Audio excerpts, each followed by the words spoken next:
Så, velkommen til. Jeg tror, jeg er gået live nu. Velkommen til den her store aften, det skal være. Jeg venter lige og ser, at der kommer nogen online. Jeg tror, de klikker ind med det samme. Der går altid lige nogle sekunder, inden jeg kan se dem. Så jeg giver den lige lidt mere sådan, så er de først klikket ind, og vi er i gang. Jeg starter lige med at lige vente det her minut, indtil klokken den er 8. Nu prøver jeg lige at få flyttet et link over til begivenheden, fordi så er der flere, der finder os. Det tager 2 sekunder. Og så er jeg hos jer. Velkommen til alle sammen. Der, og så sådan her.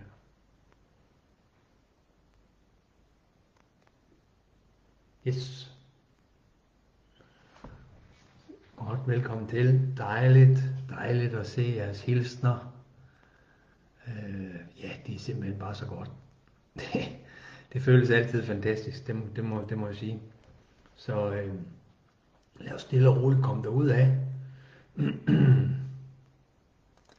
Giver den stadigvæk lige et minut til folk, de lige kan ankomme. Men man kan sige, at jeg glæder mig som altid til sådan nogle sessioner her. Og i aften skal vi jo lave også noget ganske specielt, synes jeg. Fordi vi skal arbejde, man kan sige, lige nu, der er der fuldmåneeffekt i vædderens meget kraftige og styrkende energi. Det var topfuldmåne i går ved 11-tiden, der kulminerede den, og den energi, den er jo stadigvæk fuldt aktiv omkring os. Det har den været i hvert fald 3 døgn før i går kl. 11, og det er den også i 3 døgn efter i går kl. 11 om aftenen. Så midt i det, så i dag, så rammer energibølgen op fra 10-10-portalen. Så det er kraftigt, og det er der også mange, der kan mærke, og det er nogle gange lidt svært at skille forskel på, om det er det ene eller det andet. Generelt er det sådan, og det kan godt være lidt provokerende at få at vide. Det var det. Sådan, det var provokerende for mig første gang, jeg fik det at vide, da jeg ikke selv var i den situation. Det er, at hvis man laver sine ting grundigt for at fjerne traumerne, ubalancerne osv. Og finder ind i, man kan aldrig fjerne egoet, men får det balanceret af energier, så man kan ligesom hæve sin frekvens, hæve sjælsbevidstheden, hæve bevidstheden, jamen så kommer man ind, hvor man faktisk er i øjet, orkanens øje. Og det er der mange af jer, der også kender, og så er der nogen, der ikke helt er der endnu. Men det er derfor, I deltager i alt det her, at jeg udbedrer, fordi så kommer man skridt for skridt videre. Jamen velkommen til. Jeg glæder mig helt vildt. Lad os se at komme i gang. Jeg skal lige tage et sidste kig herovre. Jo, det er fint, der er mange online, og resten de kommer på lidt senere, og mange igen på video replay. Jeg åbner nu det magiske helingsfelt.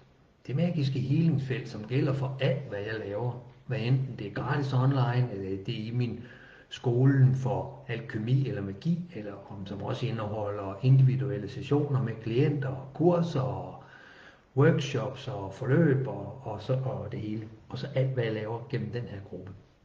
Det magiske helingsfelt indeholder ganske simpelt værktøjskassen for alt, hvad min sjæl har adgang til og har åbnet gennem mig i det her liv. Den har stadigvæk masser af ting, vi kan hente ind fra tidligere og fremtidige inkarnationer, men vi er kommet et stykke af vejen. Der er for eksempel 300 plus drager og et par tusind alkymister osv. osv. Det magiske helingsfelt, det er ind over os. Lige nu. Du lander lige ind i det. Hvis ikke du kan lide drager, så skal du ikke være med her i aften. Altså, det er ikke fordi de kommer og gør dig noget, men hvis ikke du kan tåle at være nede af et energifelt med rigtig drageenergi, alkymister og troldmænd, så er det ikke hos mig, man skal være. Så kan man tage hen et sted, hvor der kun er engle, og det er en helt anden oplevelse. Der er også engle her. Så åbner jeg det blå Safir-tempel.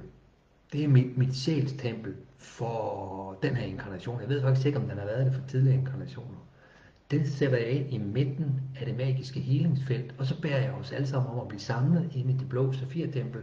Det mørkeblå natur Safir-tempel, der ligesom er bunden af taget i de hvide søjler og det hvide tag.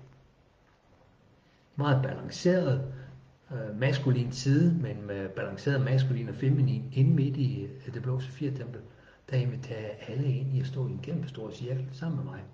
Så alle, der hører de her ord, eller kommer til at høre dem lidt senere, I lander lige inde midt i cirklen. I templet, i helingsfeltet. I det magiske helingsfelt. Velkommen til. Jeg hedder Samuel, og jeg glæder mig så meget til at være jeres vært i aften. Alt vi laver her, det er som det har været det sidste år eller to i mit virke. Det virker gennem alle tider, alle rum, alle steder, alle dimensioner. Uanset hvornår, hvordan, hvorfra du sanser de her ord.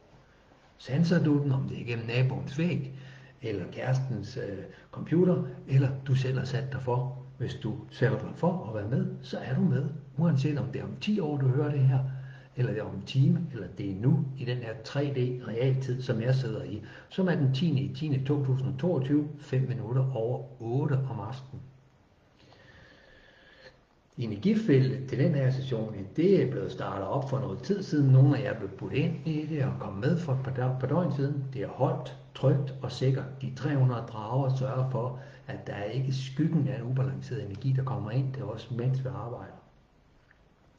Det er et felt til healing, rensning, balancering og hævning af bevidsthed. Det er også et felt til læring og deling af kompetencer og opgradering af kompetencer. For det ligger i det her felt, at vi deler kompetencer, vi deler viden. Det mister man aldrig noget ved. Hvis jeg deler alle mine kompetencer med jer, mens I sidder her, det gør jeg, jamen jeg mister ikke det mindste. Men hvis I deler jeres kompetencer, så er der udveksling, så får vi alle sammen opgraderet vores energikompetencer. Så det er det åbne felt til læring og deling. Man modtager kun det, der er sundt og optimalt for en selv. Så du kan roligt sige, at jeg er ikke vant til alt det her, eller andre siger, at jeg er vant til at få mere eller mindre. Du får nøjagtigt det, der er sundt og godt og optimalt for dig, hvis du har en åben indstilling, hvor du ikke gør modstand, men bare læner dig ind i feltet. Som sagt, så samles vi ind i templet, der er vi nu, der er kommet lidt flere til. Velkommen til jer. Og i princippet så er det ikke kun os, der er live online lige nu i den her real 3D-tid, jeg sidder i. Det er også dem, der kommer til om 10 år, om 5 år, om 3 måneder, om 5 dage. Alle, der kommer ind og hører, de er med gennem tid, rum, steder og dimensioner. Lige nu i templet. Så når du hører det her, så er du med. Sig ja tak ind i dig til at lade dig forbinde i energien med alle os andre på kryds og tværs, så jeg bliver forbundet med alle jer, og hver enkelt af jer bliver forbundet til alle os. Så opstår der milliarder af energiforbindelser, som gør, at vi med lethed kan holde et felt, der når rundt omkring jorden, menneskehedens fællesfelter, op igennem kosmos, ud i enden af universet, hele vejen rundt i universet. Så den anden ting, det er, så du skulle lige sige ja til at blive forbundet. Der er jo nogen, der ikke, og det er, altså man kan sige, det er simpelthen okay, hvis ikke du har lyst til at blive forbundet med alle os. Men jeg kan sige dig, jeg kan garantere dig, det er trygt, holdt og sikkert. Jeg har aldrig observeret i de her 3 år, lavet det her arbejde. Måske lidt i starten. Men efter fra 3 år siden, der var det allerede sådan, at der er ikke skyggen af en ubalance, der kan ramme en af jer. Så er det en, du selv sidder med inde i dig selv. Den kan ikke ramme nogen andre. Det kan ikke lade sig gøre i det her felt. Hvis du nu ønsker det, så kan det være, at du har nogle kære nærmeste, som du kunne godt tænke dig med ind og modtage de her energier, kompetencer og kodeopgraderinger. Så hvis du bare tænker på dem lige nu, det skal ikke være sådan, lad være med at tage et helt lands befolkning med. Tænk på dine nærmeste, din familie, dine venner, din kæreste, din partner, dine dyr, måske også nogle afdøde, nogen der betyder meget for dig, og måske jeres boliger. Det er det, jeg gør. Den der er helt tæt på mig. Jamen jeg har faktisk i mit tilfælde sådan rigtig tæt, så er der 3 børn og en hund, og så min bolig. Ja. Sæt intention lige nu på at have den med gennem din hjerteforbindelse. Ind gennem dig og ud i feltet. Det er trygt, det er godt, og det er meget effektivt.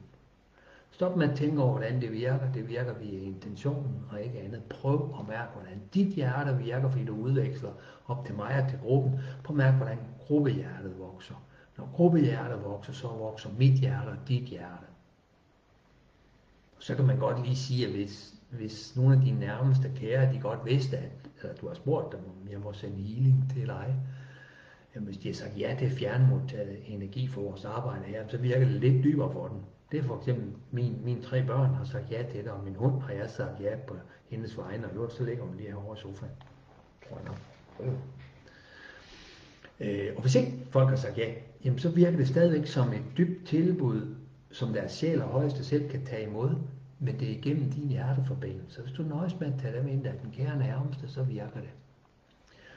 Så den anden ting, du kan gøre, det er, når du nu sanser de her ord, så skal du beslutte dig for, om du vil deltage som ren modtager, eller du har lyst til at deltage aktivt i arbejde. Aktivt i arbejde, det betyder ikke, at du skal sende energi og dit og dat. Det er min opgave, det er mig, der har forberedt af mine guider. Det er mine guider, der gør det igennem mig. Men at være aktiv for jeres vedkommende, det betyder simpelthen, at du stiller din energi og din kompetence til rådighed for at støtte feltet.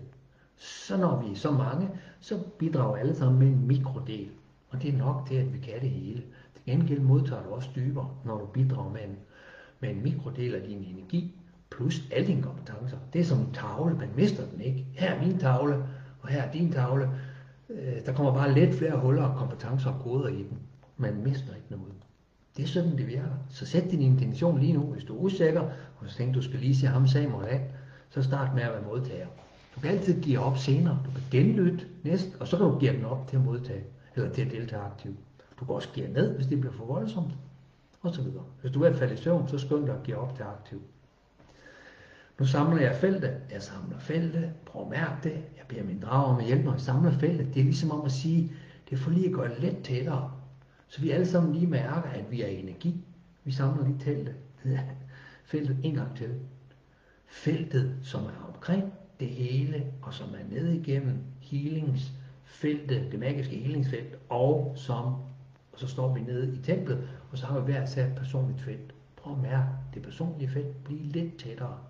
En gang til, jeg samler feltet. Prøv at mærke det, sans det, fornem det, brug det til at lande. Brug det til at mærke dig her. Du er her. Du sidder her. Du deltager i 10-10-portalen hos Samuel og gruppen gratis online healing. Mærk det. Slip alt det andet. Slip forbindelsen og tankerne. Ikke forbindelsen til dem, du har dine kære nærmeste, men de andre, der suser rundt og laver et eller andet. Glem fortiden, fremtiden og paralleltiderne. Bare vær her. Og så helt generelt, det siger jeg meget for tiden.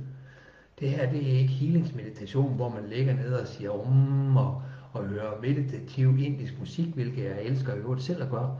Men det er ikke det, jeg laver. Jeg laver transformerende healing. Så det er ikke ned på ryggen med agurkestykker på og creme på kinderne, og så ligger og siger, det er ikke det, vi laver her. Nej, man sidder op, frisk, åbner øjne, klar bevidsthed. Ha' noget vand til stede, have en tæppe og en trøje, som du kan tage af på, for der kan blive koldt og varmt, og man kan blive tørstig. Hent det nu, hvis ikke du har noget væske, og hvis ikke du har et tæppe eller en trøje. For nu går jeg stille og roligt videre, og lige før jeg gør det, skal jeg lige se. Jo, det går så fint herovre. Jeg skulle lige over kigge lidt på live-delen af det. Nu skal vi lige have etableret sådan en rigtig god, solid jordforbindelse. Det er ikke, det kan man sige, hvor er der mange, der arbejder med bevidsthed og energi, der taler om det, og al ære og respekt for det. Jeg gør det på min måde og er guidet til, at det er min vigtigste energi. Jeg må simpelthen ikke lave energiarbejde for min guider, uden at vi etablerer den dybeste jordforbindelse. Dem af jer, der har været med mig i længere tid, I ved hvorfor. Jeg får også sagt lidt om det her senere, men det handler i bund og grund om, hvis vi har total jordforbindelse, så meget som vi kan have, og kropssanselighed og bevidsthed, så kan vi række højere, og så samtidig, at det er super sundt. Og det har vi brug for i dag, når vi skal lave portalarbejde. Så sig ja tak til at få en super jordforbindelse lige nu, både som del af feltet og hos dig. Og så vil jeg lige bede alle, der er aktiveret gennem min skole, alle der er aktiveret til livets træ, til at invitere til at hjælpe mig. Hvis du er aktiveret til livets træ gennem de første 4-6 små videoer, forløb og aktiveret til det, så hjælper du mig, hvis du har lyst. Og ellers så lader du bare være. Og jer, der ikke er aktiveret til livets træ, jamen bare sæt det tilbage og nød det. Det kan være, at I selv har god jordforbindelse, men den bliver i hvert fald ikke dårligere, og jeg vil tro, den bliver lige en tand bedre, eller meget bedre hos jer alle. Det er i hvert fald meningen. Alle i feltet siger, tag imod, ja tak, også selvom man selv sender. Når på vegne af alle livets tre healer, så forbinder jeg nu feltet, eller på vegne af hele feltet, binder jeg først feltet dybt ned i Gaia. Helt ned til livets træ i Gaia, helt ned til ametystalteret, ned i den gyldne indre kerne i Gaia. Jordankret skabes. Og så guider jeg livets 3 healerne. I kan følge mig, hvis I vil. Vi kalder på Kristus, Astatar og Ra. Vi åbner vores livets 3. Vi forbinder os til de andre livets 3 her i gruppen, og i vores større 3-gruppe, det er ikke alle, der er med i aften. Og forbinder vi os til alt og alle her i feltet. Og gennem hver enkelte ud til jeres kære, gennem jeres forbindelser kun. Og så giver jeg nu healing, det siger vi alle sammen. Der er livets 3 healer, giver healing med livets 3 til alt og alle i feltet. Gennem tid, rum, sted og dimensioner. Vi giver healing med livets 3 til gruppen, til den enkelte, til jeres kære, til Gaia, til hele feltet, dybt ind i Gaia. Gaia hjælper os, men vi giver også til hende, og hun giver til os. Alle, der lytter eller sanser, sig nu ja tak ind i dig.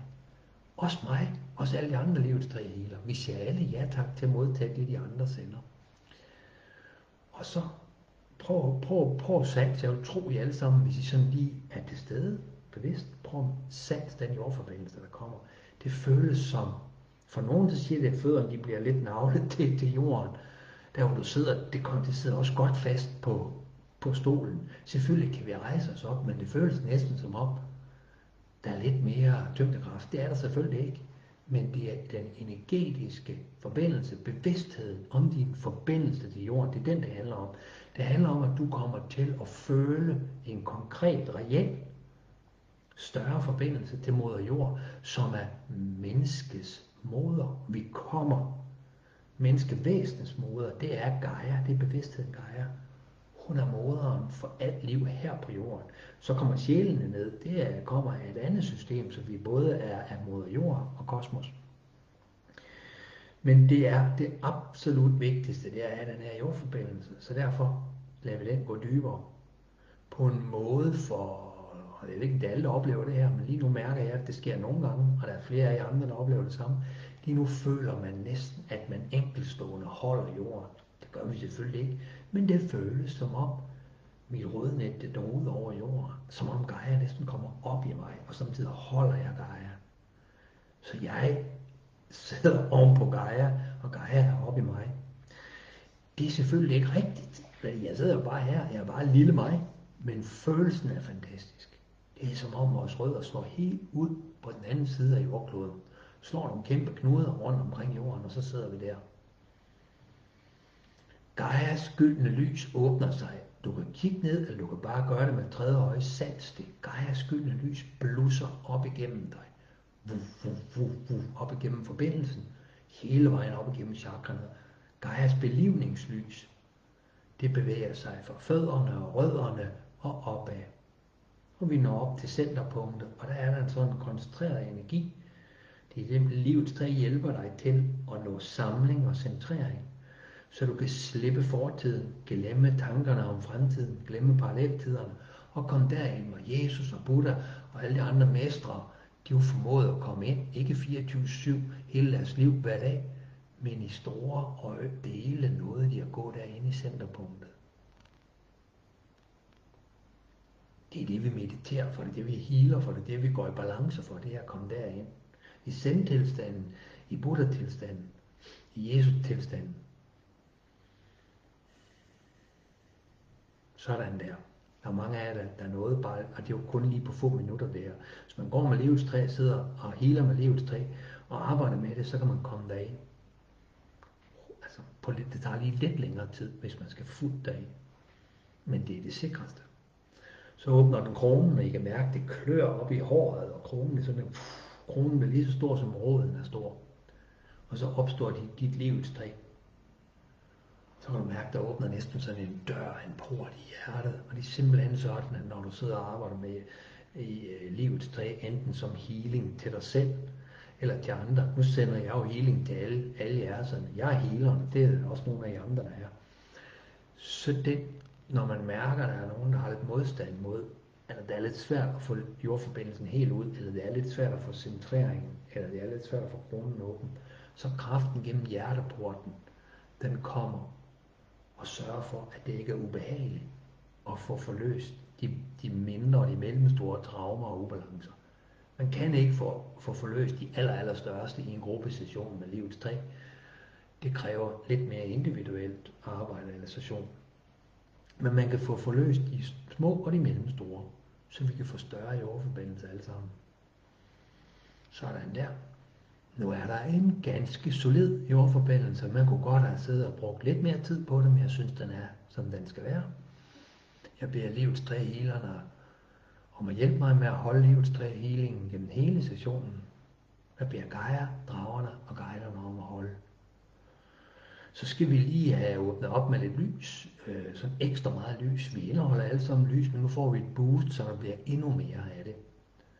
Alle, der er aktiveret til som Atlantis lyshealer i min skole, inviterer jeg nu til at hjælpe mig. Alle andre tager imod. Jeg er også Atlantis lyshealer. Vi tager alle imod.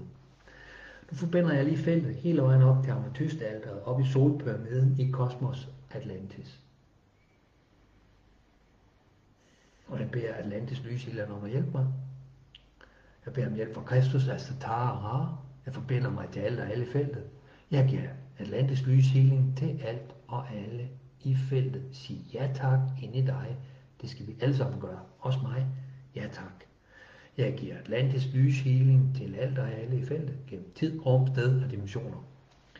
Mærk det her, der sans. Sans er det rigtige ord, for hvilken sans du bruger det lige meget. Det er den, der åbner. En gylden hvid lysstråle pulserer fra Kosmos Atlantis ned til ametystalteret helt inde i midten af Gaias gyldne kerne og tilbage igen som en vekselvirkende energiopkobling. Jeg giver fortsat Atlantis lyshealing. Og så sker der det her Atlantis lysstråle, den slår lodret ned igennem kronen hos os alle, ned i hele feltet. Den bliver ved med at køre op og ned gennem kronen, gennem os lodret. Og så kommer den vandret for mig til alle i feltet, og for alle de andre Atlantis lyshealer, der er aktiveret gennem mig, kommer der også en vandret, horisontal Atlantis lysenergi ud. Så der kører en lodret ned, og den kører fra hjerterne i Atlantis lyshealerne til alle i feltet. Så jeg modtager for alle de andre Atlantis lyshealere. Alle modtager for alle Atlantis lyshealere. Mærk det. Det giver et ekstra lag af universel kærlighed, af gruppekærlighed, af forbundethedskærlighed. Det giver også et ekstra lag af universel lys at stå. Vi står alle sammen i et krydsfelt af universel kosmos, Atlantis lys, vekselvirkende. Og stille og roligt gør det her, når det går og igennem og fra hjerterne, at hver enkelt af os begynder at lyse op som en lille universsol. Og vi sidder forskellige steder og arbejder online, men vi lyser op som små universsole. På et tidspunkt vil vi nå så mange på jorden, at der er en kritisk masse af levende væsener, der lyser som mini-universsole, og så tager jorden igen et skridt op. Vi er allerede kommet langt, men vi kan komme længere. Vores energifelter fyldes helt op med lys. Samtidig med jordforbindelsen, den holder bare fast ned igennem fødderne på dig. Og jeg kan godt sige til dig, der lytter her, at der er ikke nogen ubalancerede mørke energier, der kommer tæt på dig, når du fylder op med det her lys. Så hvis du gerne vil gå med sådan her med jordforbindelsen, og fylde op med Atlantis-lyset, sådan at du kan gå igennem hell, uden at der er noget, der påvirker dig, og det mener jeg, så skal du gå med livets træ og Atlantis-lyset, tændt og aktiveret hele tiden. Ja. Det healer ubalancer, det samler dit lys, det vækker din kraft, det forener sjæl, væsen og ånd i dit hjerte. Mærk det. Det skaber balance mellem yin og yang, lys og mørke, feminin og maskulin. Sådan så har vi den stærke lysarbejdertilstand i feltet, i hver enkelt af os. Vi er klar til at gå videre. Jeg beder Atlantis lyshealerne om at hjælpe mig med at fastholde det her niveau af lyskraft fra Atlantis lyset ned i os, mellem os, samtidig med at livets træ healerne, mange af dem er det samme, holder livets træ jordforbindelsen på os alle sammen. Og så skal jeg have en lille kig. Det går fantastisk. Jeg bruger altid god tid på at lave det her. Fordi hvis man kastede sig ud i det, uden at gøre det her, jamen så vil vi ikke nå en brøkdel af det. Og jeg vil efterlade en hel gruppe. Jeg vil godt kunne trække en masse ting ned, men i halvdelen af jer vil have det rigtig dårligt, og kun har oplevet en brøkdel af det, vi kommer til at opleve. Med de her to energier så klart tændt, så kan vi sidde med en energi, vi når til og fra universet 1000 gange i aften. Til og fra enden af universet. Alle 360 grader rundt. 1000 gange. Med lethed. Nu åbner jeg dragehjertet hos jer alle. Sig ja tak. Det er ikke en drages hjerte. Det er simpelthen bare hjertechakra, der booster ud. Så det til sidst når ud over den fysiske ramme af hjertechakra, og ligesom er uden for dig hele vejen rundt. Og hvis det fortsætter et kvarters tid mere, så sidder du inde i dit hjertechakra. Sig ja tak til at få dit hjerte, dit dragehjerte aktiveret, åbnet, udvidet. Og nu kalder jeg lige al kærlighedsdragemor ind i feltet til os. En af jer, der sandsynligvis er med i aften, en af mine klienter, en af mine gode venner også, og gruppemedlemmer, fik en, jeg kan faktisk ikke huske, om det var den fulde rensning, eller det var en karmiske frisættelse, der arbejder sådan lidt parallelt ind i slægten, den anden i det karmiske. Det kan jeg faktisk ikke huske lige nu. Men i det dybe arbejde, hvor vi skulle transformere en voldsom, jeg tror det var en slægtsdæmon, for ellers var det en chefsdæmon. Det var i hvert fald en voldsom dæmon. Og i det transformationsarbejde, som jeg skulle lave det her, så lige pludselig så det lykkedes. Og så var der simpelthen, det er tit, når jeg når sandheden og renheden og klarheden og balancen, så er det så tæt på mig, at jeg nogle gange er svært ved at se det. Fordi der stod simpelthen i energi. Ja, måske ikke den største drage, jeg har set, med en af de store. Og jeg kunne ikke få øje på den for bare træer, for der blev helt sort omkring mig. Der var helt sort, og jeg sad lige her og kiggede ud, og så var den lige her. Og den smule, det fyldte hele stuen, og så kan man selv forestille sig, hvor stor den var. Først blev jeg lige lidt forskrækket. Så sagde den til mig, pust. Og så kunne jeg bare mærke dens enorme kærlighed. Og det kom bare, den sort lille kæmpe drage, al kærlighedsdrage. Mor var kommet til mig og den klient. Og den bruger jeg flittigt til alt, hvad jeg laver. Det gør klienten også. Den, jeg bærer i kærlighedsdragemor, om at vise sig for jer alle sammen. I må kalde på den i morgen. Den kommer måske, men den hører klienten til og mig til. I hele den her i Japan. Sådan er det. Min sjæl og klientens sjæl er den hos for evigt. Men der kan godt komme besøg her, hvis I beder den om det. Al kærlighedsdragemor er i feltet til os alle sammen. Dens hjerte er jo mange gange større end en af os. Den hjælper med at åbne dragehjertet og fylde dit hjerte med åndedagskærlighed her for jorden. Så kan der trænge lidt mere menneskekærlighed, og man kan også bedre tage imod universel kærlighed. Nu aktiverer og åbner jeg og udvider jeg gruppehjertet endnu mere. Sådan der. Og så åbner jeg ikke en fuld healing af hjertets tillid og tro, som er den tredje healingsenergi i min første trilogi, men jeg åbner de lilla prismer, der gælder for hjertets tillid og tro. Jeg åbner de lilla prismer hos mig selv, for gruppen, for feltet, for universets store, kæmpe lilla prismer, og giver sådan en let udgave af de lilla prismer, let udgave af hjertets tillid og tro, uden de helt dybe transformationer. Det skal vi ikke ind i lige nu. Vi skal bare lige have hjerteeffekten. Sådan der. Ja, så er vi ved at være klar. Det kan jeg lige så godt sige. Nu kan jeg godt spænde sikkerhedsselen, og så kan jeg så sige til det behøver I faktisk ikke. For jeg har spændt den for jer. Livets træ. Sørg for, at der ikke er nogen, der flytter sig sådan lige i energien. Ellers, men det, jeg joker med det, spænd sikkerhedsselen. Åbn dit livets træ, hvis du har et. Tag imod livets træ.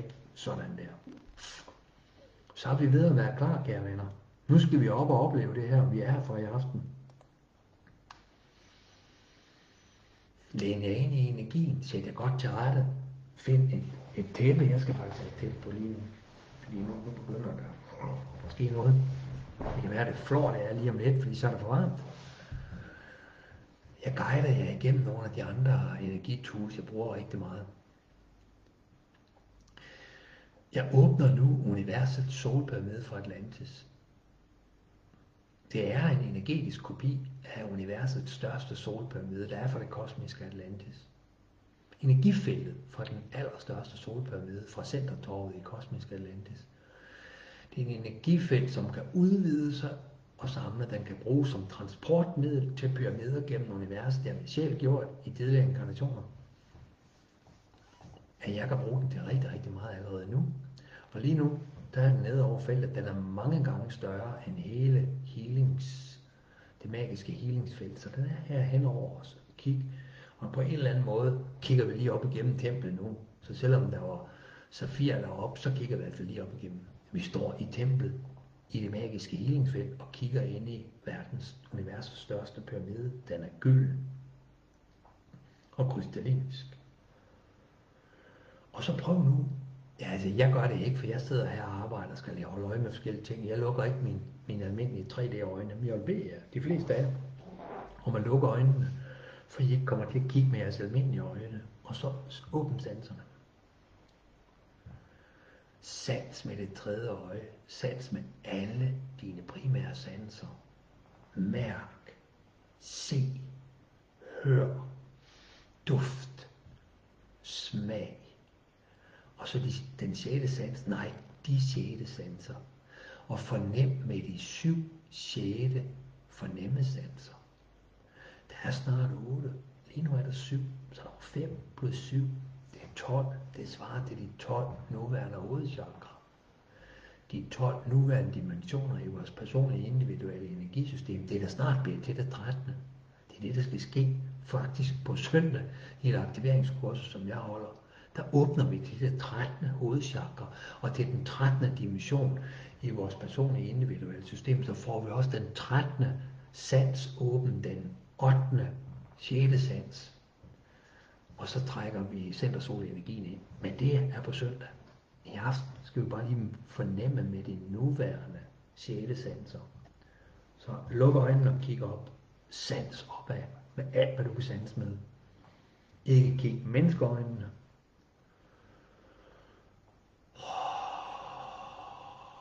Pas på ikke at række ud. Bare fornem. Jeg har åbnet taget. Kuppelen i universets solpyramide fra Atlantis. Så er vi deroppe i den der himmel, der er der. Vi har fødderne nede i Gaia, men vi sanser op igennem solpyramiden helt op i kosmos Atlantis. Det er lidt uvirkeligt, men det er sådan, det er. Ikke du kan ikke prøve at tænke, så bliver du revet ud af det. Bare gå være med og fornemme det. Nu åbner jeg 22.02 portalen. Den største energidag i årtusinder. I hvert fald 2. Efter min mening.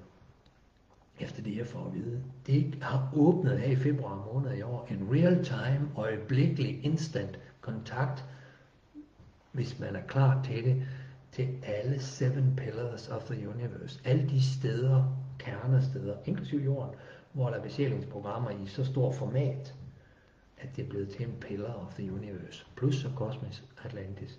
Det er Pleiaderne, Orion, Sirius, Andromeda, Lyra, Kepler og Jorden. Og så er der andre planeter, der også er besjælingsprogrammer på, men de hører ligesom sammen med en af de her 7 nævnene i gruppen. Jeg ved ikke, om der er nogen sammen med Jorden, men de andre er der. Sådan der. I skal ikke gøre noget med det, I skal bare mærke, at vi bliver forbundet. Nu åbner jeg universernes fødsels- og skabelseskanal. Det er et vildt udtryk, hvis man tænker over det, så hvad man tænker. Bare lad mig åbne det. Det åbner til alt i det her univers. Og faktisk også alt i andre universer. Det har vi ikke brug for i dag, men det er en del af det. Fra alle tider til alle tider. Uendelige multiple dimensioner. Altid og intet. Makro og mikro. I alt. Fra alt. Luk igen dine 3D-øjne. Sans med det tredje øje. De 5 første sanser og de 7 sjette sanser. Ikke række ud. Ikke have lyst til lige at besøge Pleiaderne. Ikke noget med noget, selvom I kommer fra et eller andet. Bare sid. For hvis jeg rækker ud, så lukker den. Det jeg har med, det har krævet stor disciplin. Jeg har for eksempel også adgang til fremtiden, men hvis jeg kigger der, så lukker mine evner. Det er kun, når jeg bliver bedt en konkret opgave, så gør jeg det, og så hjem igen. Jeg kigger heller ikke her. Jeg har bare åbent det, så kommer det ned, vi har brug for. Så kigge ud i uendeligheden, uden at række ud. Det er måden at sanse på som energiarbejder. Ikke at ville noget med det, ikke at lade egoet sige, nej, hvor spændende. Jeg har prøvet det nok gange, det lukker hver gang. Så bare sans. Sådan der. Sid lige her, uden at tænke, ikke tænke, bare vide det hele er åbent. Det er min opgave at sørge for det. Det er min sjæls opgave, min guiders. Nu åbner vi det 10-10 portalenergierne, år 2022 efter Jesu fødsel. Nu beder jeg min sjæl, min guider og min drager om at hjælpe mig og os med at bringe det ind til os, hen til os, ned til os, op til os, hen til os, som vi optimalt hver især som gruppe kan modtage i dag, ind til dette felt i denne gruppe. Vi skal ikke begynde at række ud, bare lad det komme til jer. Nogle af jer begynder at mærke det allerede, andre har mærket det et stykke tid, og nogen kommer snart, og der er ikke noget med det godt at være først eller sidst. Bare lad det komme lige så stille. Jeg sørger for at tale ind i de 60-80% af midtergruppen. Så er der nogen, der piler afsted foran, og nogen, der kommer bagefter. Men jeg skal nok få alle med. Jeg er nødt til at være i bunden, i slutningen af den store gruppe, for at kunne sanse det, og så holder jeg øje med dem, der kommer lidt bagefter. Jeg sanser en stor V-form. Sådan her. Med spidsen nedad. Inde i V-formen, der er der en kæmpe kugle, og det er ikke sådan den der størrelse af min her, det er meget større, der kommer ned. Der er uendelig meget lys i den kugle, i den her V-form. Jeg har set det her nogle gange. Jo flere drager der kommer til, jo kraftigere evner de at pakke det sammen til os. Så det de kommer med, det er faktisk en komprimeret udgave af alt det, vi skal have i dag. Jeg skal nok folde det ud til jer. Men der er alle koderne, kompetencerne, energiløftene, frekvensløftene, som vi har brug for hver især. Vi har ikke fået det endnu. Jeg kan bare se det på vej ned. Den her V-form, hvis nu lavet en cirkel sådan her, det kan jeg ikke gøre begge. Jeg kan ikke både holde en V-form og så vise. Men så viser det et lavkage, hvor der er noget, der mangler her, og så 4/5 af lavkagen, den er nede nogle her. Jeg kan også lige vise det nogenlunde sådan her. Jeg ved ikke, om det kan ses, men det var bare min simple tegning, da jeg så det. Man kan sige, der hvor der mangler noget,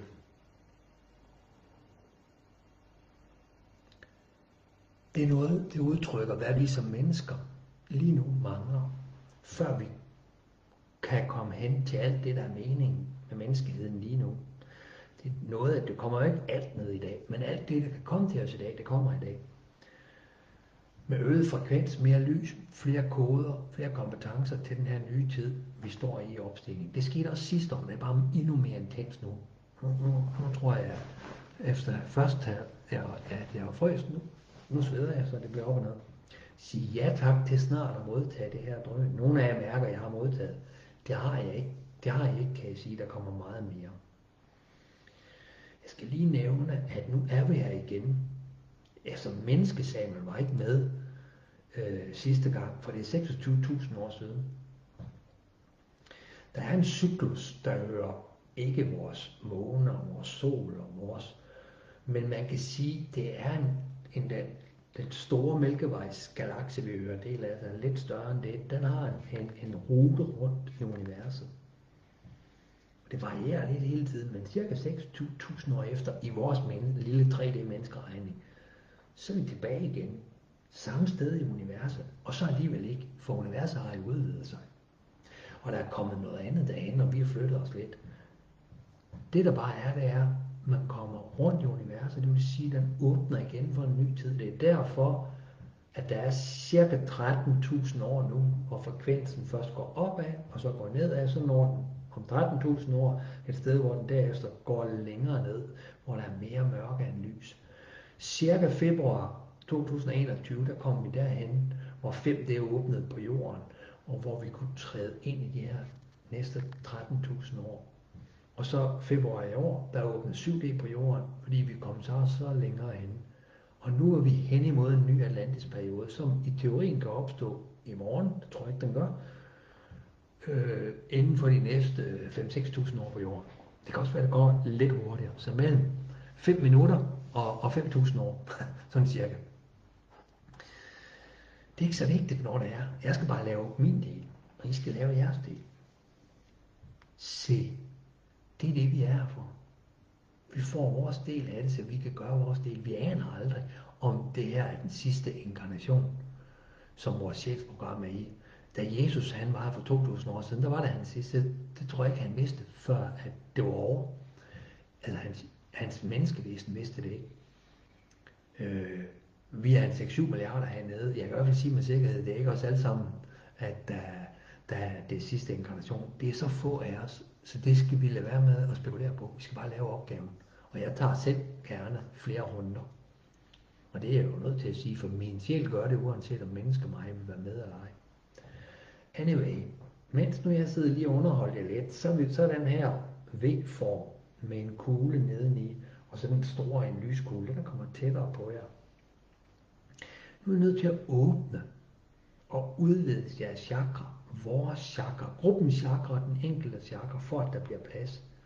Jeg trækker ud og viser det helt op i toppen af stjerneport chakra, helt op i det 12. chakra, hovedchakra. Om søndagen, der skal vi åbne det 13. der er længere op, men stjerneport chakra er heroppe med sjælens kontakt til universet.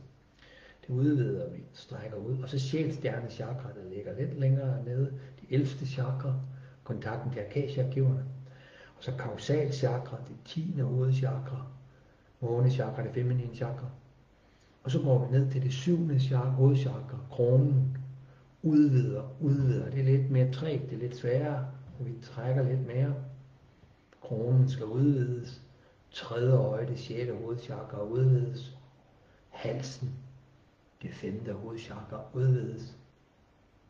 Så har vi halsen, 3. øje, kronen, kausalstjerne, sjælstjerne og stjerneport, chakraerne åbne så meget, som det kan lade sig gøre lige nu. Og nu kommer lyskuglen ned igennem os, som en samlet pakke.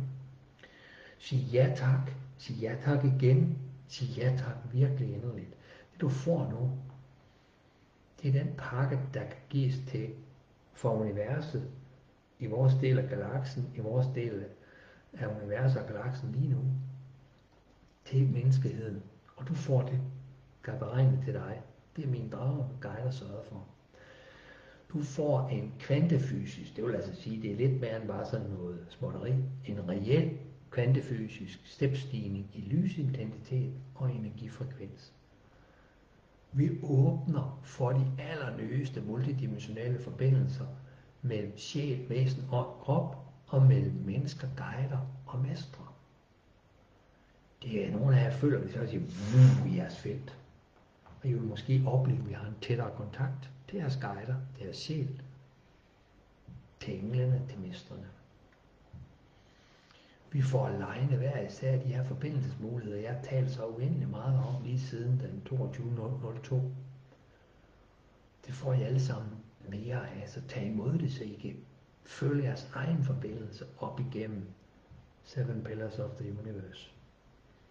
Der kommer også sådan en multidimensionel spring i vores sansning af både farver, former, lyde og lyssprog, så det pludselig så kan være, at jeg laver lyssang og lydsang. Lyssprog hedder det vist. Lyskuglen arbejder sig stille ned igennem dig.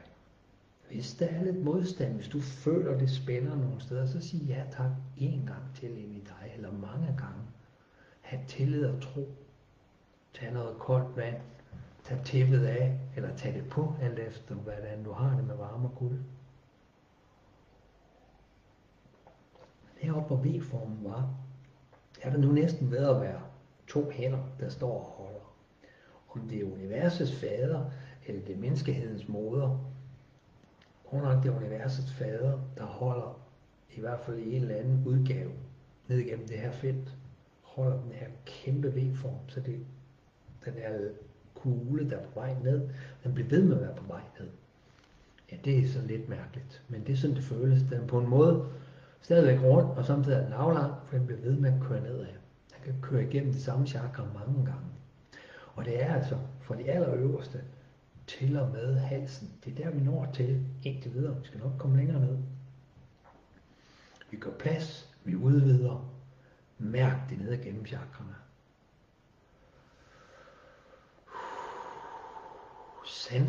Sanseapparatet aktiveres i dig i særlig kraftig grad. Sans det, mærk det. Det her med det der 10-10 energiportal, hvordan kan det være, det er sådan her? Der er noget med tallenes magi med 1 og 0 og 10 og 10. Det er sådan mere, at det er der mange, der kan sige noget om. Det jeg lige vil fortælle om, det er, at selve 10-10-portalen, den holder, man kan sige, at vi bliver skubbet lidt mere hen i at være tro mod vores sjæl og vores sjælskald. Det minder os om vores spirituelle kraft, hvis vi skulle have glemt den, så vi har lyst til at manifestere det, vores sjæl har adgang til. Det er simpelthen et perfekt tidspunkt til nu at udvide din horisont. Og så samtidig med vederens fuldmålige energi, så er det, at der er mulighed for at holde den her lidt kraftigere selvtillid og indre kraft, så du virkelig skal have mulighed for nu at læne dig ind på en ny vej mod vores sande essens. Så det er sådan bare lige et par ord omkring det her 10-10. Mens nu den her fine kugle, der indeholder alle koderne og kompetencerne og lyset og frekvensen, det giver os det her, som jeg lige har fortalt om. Så kan I godt mærke, at det begynder at summe lidt overalt i cellerne hos jer. Det er trygt og godt, men det er kraftigt. Så jeg øger lige jordforbindelse med livets træ. Endnu kraftigere jordforbindelse. Jeg øger lige Atlantis-lyset i os alle. Og prøv så at lægge mærke til, hvad der begynder at ske. Vi taler om belivningslyset, Gaias gyldne lys. Nu kommer det op i endnu større dosis. Kæmpe belivningslys, Gaias gyldne lys. Når nu helt op i hjertet. Menneskemoderen favner dig. Gaias bevidsthed, menneskemoderen favner, menneskevæsensmoderen beliver dig og favner dig helt op i hjertet. Du må godt gå længere, men det her, det kommer lige nu. Og samtidig er den fulde effekt af lyskuglen for 10-10, som mine drager og guider, troldmænd, alkymister og vismænd, de har samlet til hver enkelt af os, der er med i det her felt, er nået ned igennem de øverste chakra, ned igennem halsen og falder nu ned i hjertet. Pluf, så du har Gaias gyldne lyskugle og 10-10 mere univers klare lyskugle. Den kosmiske klarhed kommer ned fra 10-10-portalen. Kosmisk klarhed i den her nye tid på jorden. Samtidig med Gaias belivningslys til hendes menneskebørn. Så det begge dele lander her. Den kosmiske klarhed for 10-10. Gaias gyldne belivningslys. Al kærlighedskraft for Gaia. Her. Og samtidig holder vi med dragehjertet, som er vores eget indre kærlighedslys. Støttet af al kærligheds dragemor. Mærk det, alle de her elementer. Og det, der sker lige nu, og det er magisk, det er, at alle de ting, der er i talesat her, det er ikke bare ord, det er ren energi og bevidsthed. Det sker i dig lige nu. En helt ny og opgraderet lyskildefrekvens åbner op i os alle, skabt af en alkymetrisk sammensætning af alt det her. Og prøv så at mærke, nu sker der noget fantastisk. Den her nye energifrekvens, der blev skabt her i hjertet, i dit hjerte, i mit hjerte, i alle gruppehjerterne, i gruppehjertet, det begynder nu at bevæge sig først opad, fra hjertet af, og gennem halsen, og nu ved jeg ikke hastigheden hos den enkelte, men det er så nogenlunde midt i gruppen, op i halsen, op igennem kæben, nakken, op til tredje øje, op igennem kronen, og så de tre øverste, og så går den nedad igen.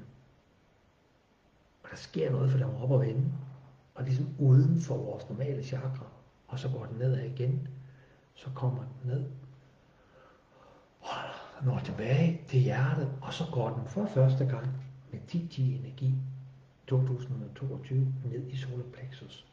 Prøv at mærke det, forbi centret ned i solar plexus, der ramte den solar plexus for hovedparten af rummet.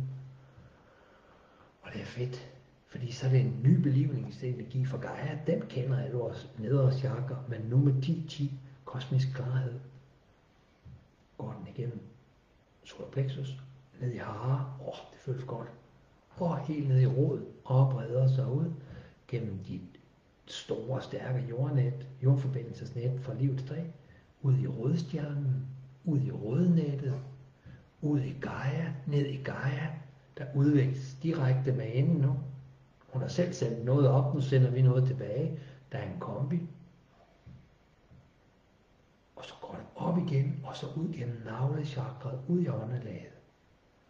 Så lige nu pulserer vi de her nyskabte energier, du er medskaber af den energi inde i dig, bestående af din hjerteenergi, støttet af draghjertet, Atlantislyset, Gaias kærlighedslys, kosmos, klarheden for 10-10. Det er nu skabt en ny frekvens i dit hjerte, der er først kørt helt op, så helt ned, og helt ud, og helt ind. Nu er det går i gang med at pulsere. Det går helt op, helt ned, helt ud, helt ind. In fact, så når det samtlige celler og helt ned på partikelniveau i dig, hvis du siger ja tak. Sig ja tak til, at det her nu alt i dig, mikro og makro. En ny klarhedsfrekvens lander i hele dig. En ny kærlighedsfrekvens, samtidig dybt sansende, dybt belivende, og samtidig med kosmisk klarhed. Det er en anden form for, i stedet for at tænke, ligesom vi har lært i skolen, 2 plus 2 og 4, nej, det er bare kosmisk klarhed, som en diamantlyd. Ding! Sådan er den. Der kommer klarhed om vores sjæls og sjælegruppes visioner og opgaver. Måske ikke alt, men øget klarhed. Tag nu den her Gaias skyldne belivning med helt op igennem alle chakra og 10-10 portalens kosmiske klarhed helt ned. Lad det stadigvæk fortsætte med at udvikle sig mere ned, mere op, mere ny alkemi i dit hjerte, mere ud og ned, op og ind. Og det kører sådan op og ned, ud og ind i dig, i os, i gruppen. Det skal lige have lov til at lande, da jeg ved godt, der er smæk på her.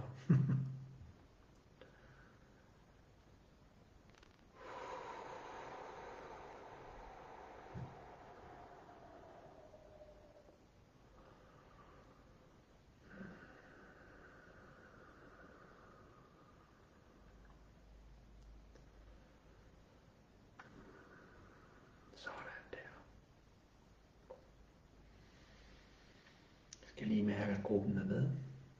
Der er nogen, jeg skal stadigvæk. Men det er så kraftigt, så endnu en gang udvider vi op på kronechakret. Og tager tredje øje med. Lidt i halsen. Det er jo der sådan virkelig det er noget at gøre med Gaias kraftige lys. Nye belivningslys. Fyldt op med det kosmiske klarhedslys for 10-10. Og den nye dragehjerte-energi, der kan nås lige nu. Det skaber simpelthen så meget fylde, så chakraerne må udvides endnu en gang. Den er ved at være den nu. Ja, fantastisk vil jeg sige. Virkelig, virkelig fantastisk. Stille og roligt lander det. Det vil sige, at vi er ikke færdige, men det vi har talt om indtil nu er ved at lande hos de fleste. Det summer på den rigtig gode måde. Lad det glide helt ind i samtlige partikler i dig. Helt ned i det mindste af dig. Ud i det største. Prøv at mærke, hvordan energierne summer omkring dig og langt ud. Kosmisk klarhed for 10-10. Jordisk belivningskærlighed for Gaia. kærlighedskraften for dig, og for dragehjertet, og for gruppen, og for dine hjerteforbindelser. Lad det lande lidt mere i dig. Sådan der. Mens det lander i den enkelte, så stille og roligt, når vi med bevidsthed, det er ikke fordi vi flytter os, men vi bliver bevidste om, at selvom vi er siddet her, og vi er i det her fantastiske energiarbejde, så er vi nu med bevidsthed om, at nu er vi stadigvæk, eller tilbage, det har jo været hele tiden, ind i cirklen. Ned i templet, ned i det magiske helingsfelt, ned i solpyramiden, men på jorden. Vi står her med den dybeste jordforbindelse og føler os anderledes på den gode måde, opgraderet, belivet med kosmisk klarhed, i hjertets kraft. Vi tager nu hinanden i hånden. Energien gør vi det. Alle mand i cirklen. Det er både dem, der er online nu, og dem, der kommer til, og dem, der videohører det senere. Der er mange hundrede med, alt i alt, når man tager alle regner ind. Vi er i en kæmpe cirkel. Vi står helt lige. Tykke som tynde, unge som gamle, store som små. Ja, krøllet hår, langt hår, ingen hår. Alle står lige her. Ja, i en stor cirkel. Vi tager hinanden i hånden. Vi er forbundet på kryds og tværs. Det var det, vi startede med. Se, nu faciliterer jeg, at vi hver især, også som gruppe lige mellem os, åbner de her energier, som vi på en måde er blevet, som er ikke bare på en måde, det er blevet skabt alkymetrisk med dig som brygstedet. Med den kosmiske, klare, lysende kugle komme ned, og med Gaias gyldne lys, og med dragehjerter, din egen kærlighedslys, og Atlantis lyse og livets træ, der er der nu blevet skabt en helt ny type hjerte, klarheds, kærligheds, lys, kraft. Lad nu det brede sig i dig. Din energi er fantastisk. Hver enkelts energi er fantastisk, og nu er den blevet opgraderet. Nu holder vi hinanden i hånden, og så ser vi, at mellem os, der vokser der nu den her gruppens energi, som vi alle sammen har bidraget til hver især. Vi lader det lige fylde endnu mere op. Hjerteenergi, dragehjerteenergi, kærlighedslys, Atlantis lys, jordforbindelsen, Gaias belivningslys, 10-10, krystal, klarheds, lyskuglen med alt det nye, vi har brug for at kunne række ind imod Atlantis-perioden, men uden at tabe os selv, uden at tabe jordforbindelsen, uden at tabe kropssanseligheden, uden at lave den fejl, der skete sidste gang, der var Atlantis, hvor det hele bragede sammen, og faderen og moderen og maskulin og feminin, de endte i krig med hinanden, fordi vi lod egoet styre. Og vi tabte jordforbindelsen og sanseligheden, for når vi har jordforbindelser, som vi er nu, så ved vi kun, at vi er Gaias barn. Så vil egoet aldrig skævvride os. Det er den dybe sandhed, jeg er nået til efter 3 års arbejde med livets træ på den her måde.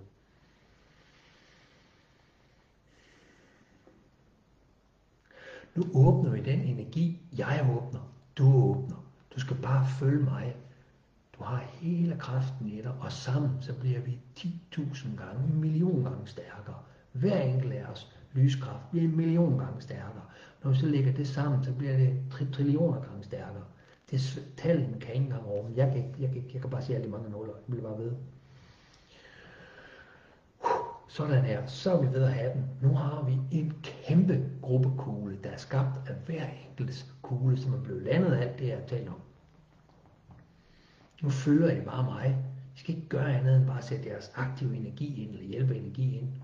Nu sender vi denne energi, som vi har fået ned og op og ind og ud og skabt og holdt samlet og lagt sammen, så det er blevet trillion gange stærkere, fordi vi lægger os sammen i det her felt. Nu sender vi den energi først op igennem 10-10-portalen, op til de andre steder. Først åndelaget her på jorden, så på Kepler, så på Lyra, så Andromeda, Sirius, Orion, Pleiaderne og videre ud til Kosmos Atlantis.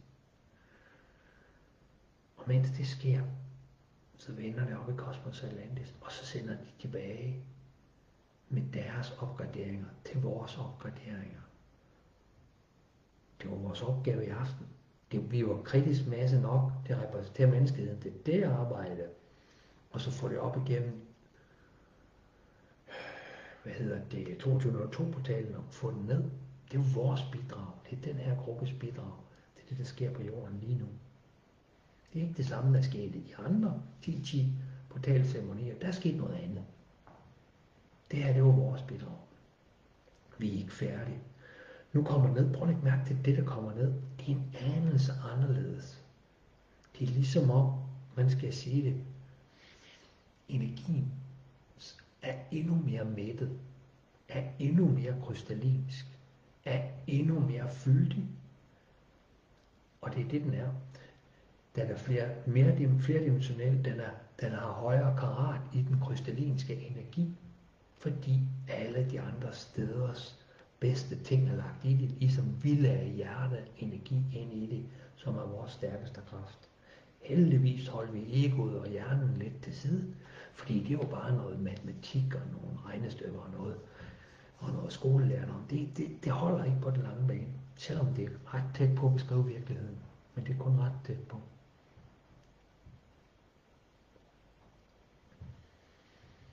Sådan der. Vi har nu ved at have modtaget tilbage for Seven Pillars. Prøv at mærke, hvordan vi skal udvide kronen igen nu alle sammen. Endnu mere. Ja, hvordan kan man blive ved med at udvide den? Men det er noget med flere dimensioners udvidelse. Og nu kommer den ned igennem kronen. Vi sendte noget op. Nu kommer det tilbage til hver enkelt af os. En gang til. Nu opgraderet fra de andre steder. Som jeg nævnte i universet og fra Kosmos Atlantis.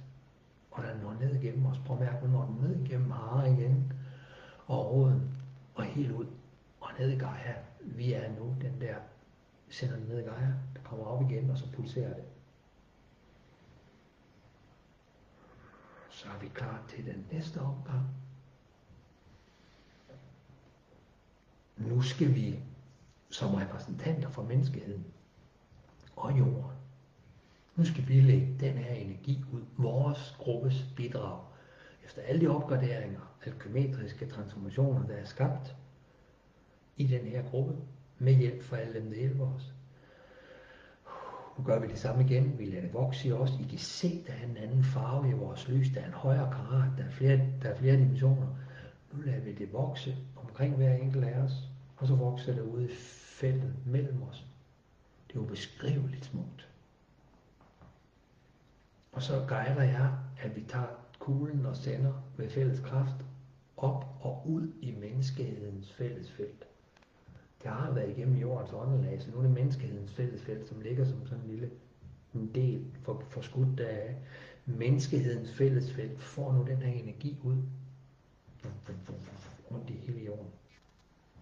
Det betyder, at samtlige 6-7 milliarder mennesker afdøde energier også, dem der er nede i jorden også. Alt hvad der er menneskehedens fællesfelt består af, plus åndelaget på jorden, det har nu fået den her energi ud, som vi har skabt i aften. Skabt det lidt flot, men det har vi faktisk. Alkymetrisk transformeret og sammensat. Den er nu sendt ud som et tilbud til alle mennesker. Folk, der er energiarbejdere, de loader helt almindeligt ind i den. Vi har måske loadet ind i deres, men vi har givet vores bidrag. Sådan der.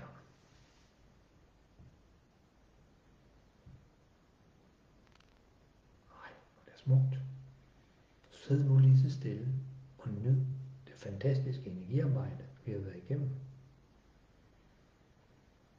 Vi er ikke helt færdige, men I kan godt mærke, at vi er ved at være færdige. Det er så smukt.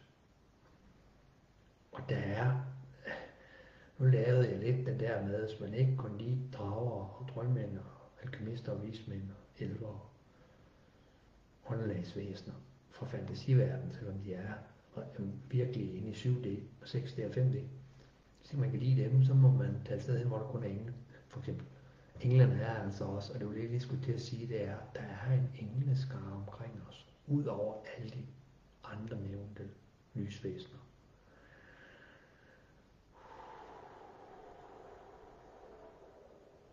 Sådan der.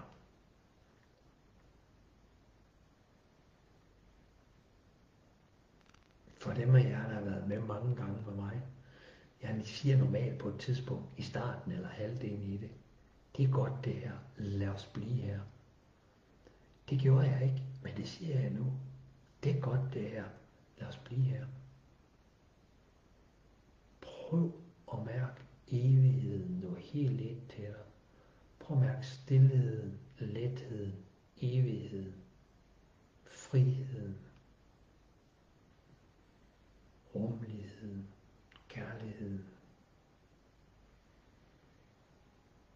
Og så hvis du komprimerer det, de 3 grundfølelser, kærlighed, fred og enhed, all is one. Jeps. Fantastisk, fantastisk, fantastisk.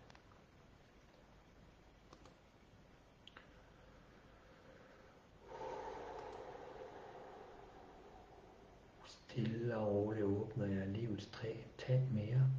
Det er som om kanalen den er endnu større ned midt i Gaia. Så livets træs kraft, den har holdt os. Og tak for det. Jeg øger livets træs healing til alle med fuld kraft for, at I modtager den mest sunde landing af alt det her. Det har været sundt hele vejen igennem. Men for nu ikke. Vi skal endelig ikke hoppe hurtigt fra her. Vi begynder at være færdige med energiarbejde, men vi er ikke færdige. Vi skal jo til lande. Jeg taler lidt mere sagte. Men livets træ øger jordfrekvensen, sanseligheden, så vi nemmere lander det her uden at få energitømmermænd og healings eftervær. Det er det livets træ kan. Hvis jeg vågner om natten, og det summer lidt for meget og ringer lidt for meget i ørerne, og jeg siger, hold da op, jeg troede ikke, jeg kunne få energitømmermænd mere. Så skynder jeg mig at åbne livets træ, og lade det fylde mig, og så falder jeg trygt til ro igen. Jeg åbner også Atlantis lyse, for lige at lade os fylde op af det endnu mere, selvom vi sidder i alle de her energier. Men det gør, at vi kan rumme os selv, og selvom vi er blevet så store i energien. Og jeg åbner hjertets tillid og tro. Tag imod stabiliseringerne og healingerne, der gør, at det lander fint i dig.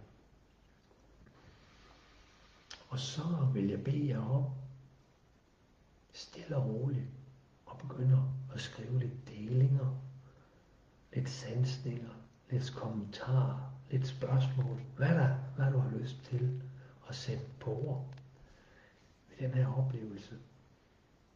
Sådan en portalåbning, det kører lidt mere direkte på dig. Nogle aftener, det tager lang tid at komme igennem programmet. Her var det bevidst, at en time og 10 minutter, tænkte jeg, så nogenlunde, det er vist. Og så er vi her, og så skal vi stadigvæk sidde og lade energien lande. Og så er det tid til lige at runde af med lidt delinger, lidt Q&A, hvor jeg sidder og læser op og kommenterer på det. Og så får jeg stadigvæk de her stabiliseringer. Det er uendelig vigtigt, at I bliver hængende, for I risikerer at lægge lysvågne hele natten og ikke kan sove, fordi I er hoppet fra, mens energien var så højfrekvente. Vi skal lige ned og lande igen. Vi er landet, men vi skal også have frekvensen ned i et leje, som vi kan gå med som vores hverdagsfrekvens. Så mens nu energierne stadigvæk kører, og jeg øger stabiliseringsenergierne, så vil jeg bede dig om at bare skrive lidt om, hvad du har lyst til at fortælle om, eller spørge om, eller kommentere. Og det læser jeg op og kigger på lidt senere, og svarer på det meste, og skulle der være en enkelt ting, jeg ikke når at fange, når jeg kommer til at læse op, så gør jeg det efterfølgende og svarer på det skriftligt. Så lige ganske kort, hvad sker der i gruppen, den her gratis online gruppe, plus skolen for alkemi og magi? Jamen de 2 førstkommende ting efter i dag, i 3D almindelig tid, det er, at på søndag den 16. oktober fra kl. 9 til 15, der er der aktiveringskursus i den energi, der hedder Great Forces. Det er enten live online den 16. oktober på søndag, eller video replay med fuld samme effekt. Det er det der med det 13. chakra og solkraften osv. Det fortæller jeg om lige om lidt. Men det var den 16. oktober, og så allerede næste torsdag, ikke på torsdag, men efterfølgende torsdag, om halvanden uge, torsdag den 20. oktober, der går vi ind til nummer 7 i rækken af den her arbejde med The Seven Pillars og Kosmos Atlantis som start og som slut. Der er vi nået frem til Kepler. Og det er jo sådan en måde at sige, jeg har bare fået kanaliseret og besked om, at jeg skal afholde noget med Kepler. Jeg har aldrig haft forbindelse til Kepler, heller ikke endnu. Jeg aner ikke, hvad der kommer. Men det foregår så på den måde, at jeg sætter mig i troldmandsværkstedet, og kan ikke lige huske en af dagene her. Jeg tror faktisk, det er i morgen eftermiddag. Og så har jeg med 50-100 mennesker med inden for livets træ med deres aktive energi og deres kompetencer, eller deres overskudsenergi. Og så er det et felt, der er næsten lige så kraftigt som det, vi har i aften. Ikke helt, men næsten. Så sidder jeg der, og så laver jeg noget af det, vi lige har gjort. Og så beder jeg om at få at vide, hvad skal der ske, når vi skal have Kepler-sessionen.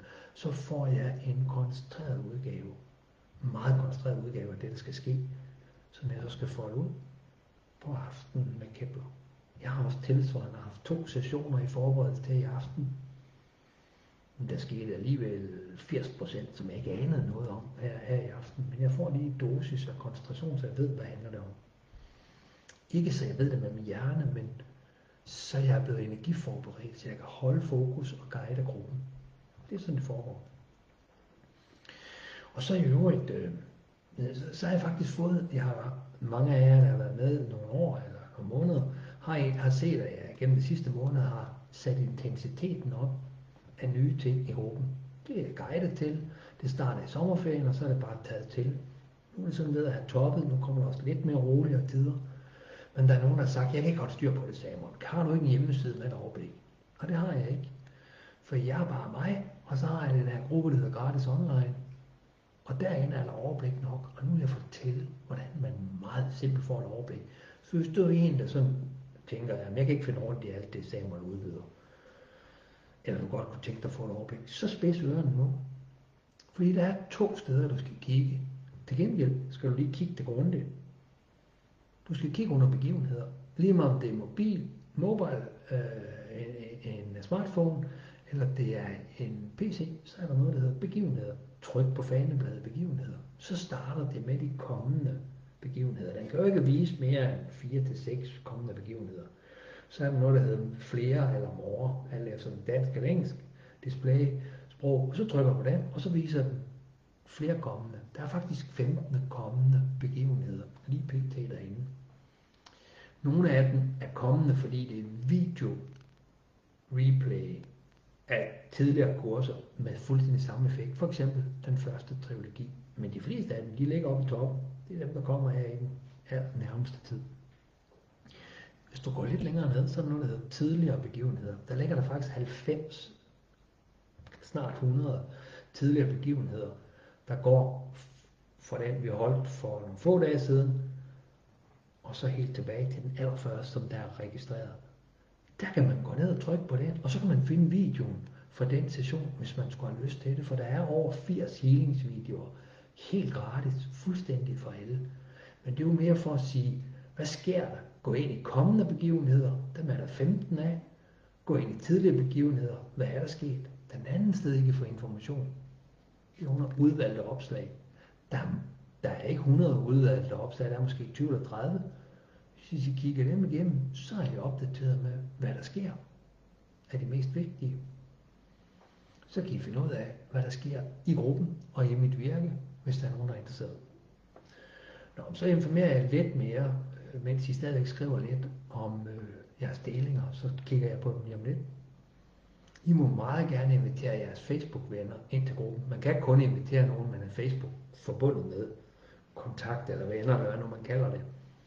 Man kan ikke invitere nogen, der ikke er på Facebook, og heller ikke nogen, som man ikke selv er forbundet med. Man kan invitere dem, man er forbundet med, som ikke allerede er medlem. Det kan man også gøre til begivenheder, og det er I meget velkommen til begge dele. Og som sagt, så er der mere end 80 tidligere dybe healing-sessioner, ligesom den her, der er til fuld rådighed for alle, der er medlemmer af gruppen. Det er også, jeg vil også sige, at det er en privat gruppe. Ikke en lukket, det er en åben gruppe, så den kan søges og komme ind i. Men det er en privat gruppe. Det betyder, at man skal være medlem af gruppen for at kunne læse, hvad der står inde i gruppen, for at afspille videoerne, for at se billederne. Så det hjælper ikke at sende sådan et link til en, der ikke er medlem af gruppen. Man skal i stedet for at starte med og invitere dem ind i gruppen. Så en anden lille information, det er, at jeg har begyndt på sådan jeg er også kommet langt med det, men jeg har sådan set Facebook-venner, jeg kalder det nu Facebook-kontakt, med rigtig mange af jer. Der er 4.200 gruppemedlemmer af Gratis Online. Jeg er faktisk Facebook forbundet med 3.200 af jer. Det er mange, men der er jo et stykke op til 5.000. Jeg har måske 100 andre private venner, som ikke er i gruppen, sådan cirka. For jeg har ligesom sagt, det er det, jeg skal. Jeg skal opbygge det her netværk. Og dem, jeg har Facebook-kontakt med, som også er medlem af gruppen, I er konstant i en energi af stabiliserende energier, så I ikke ryger helt ved siden af skiven. Det bliver stærkere og stærkere.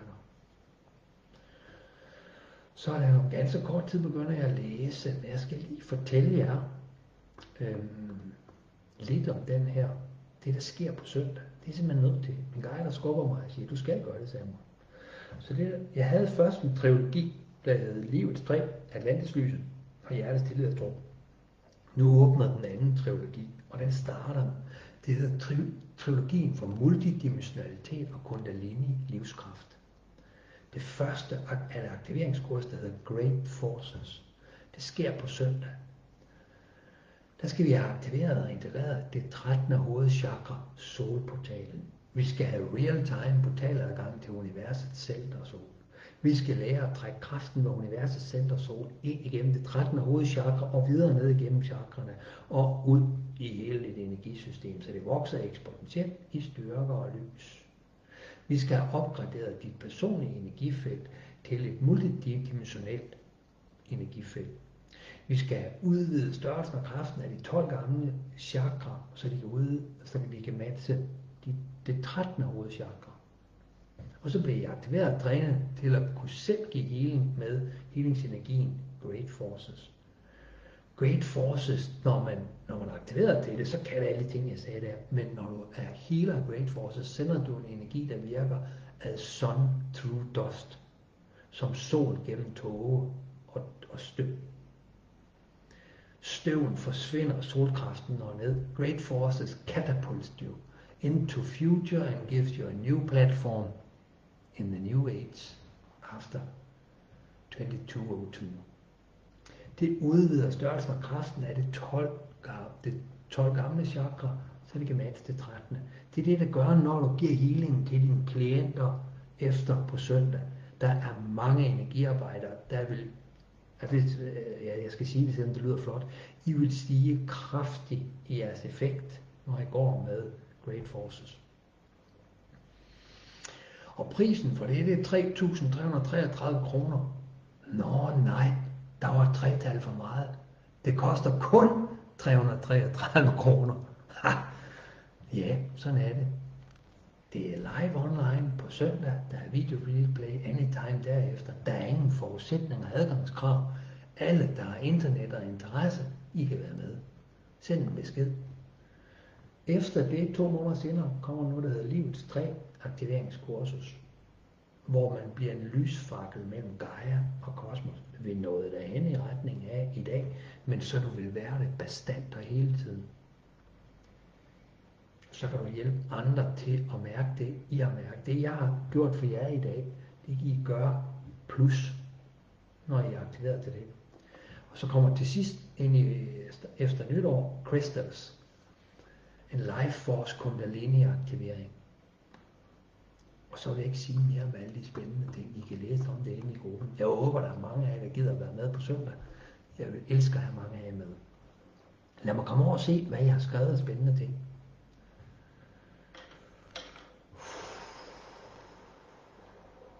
Lad mig se, hvad der står. Lad mig se. Der er mange, der skriver gode ting. Jeg glæder mig til at læse det. Der er nogle, jeg kommer ikke længere. Der er et sted her, så kan jeg ikke komme længere. Så det bliver efter i dag. Ingrid skrev, tusind tak for healing. Er fyldt med høj energi. Det bobler hele vejen ned og op. Leila skrev, tak for en helt fantastisk healing. Jeg føler mig både større og højere. Helt stille indeni. Cellerne dirrer og vibrerer. Clara skriver, hvad hvis man slet ikke kan mærke noget og føler sig utålmodig?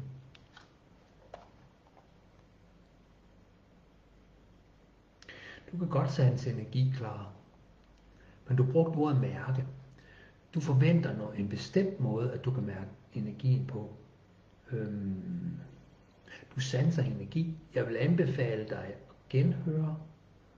Og ellers, når du har genhørt, du stadigvæk siger, jeg sanser slet ingenting. Jeg kan slet ikke sanse noget som helst med en af dine sanser. Så skriv til mig derefter. Du sanser energi. Så det skal vi nok få dig til at blive bevidst om. Der er mange, der har været i din situation. Jeg har oplevet det gennem 3 år, der kommer nogen ind.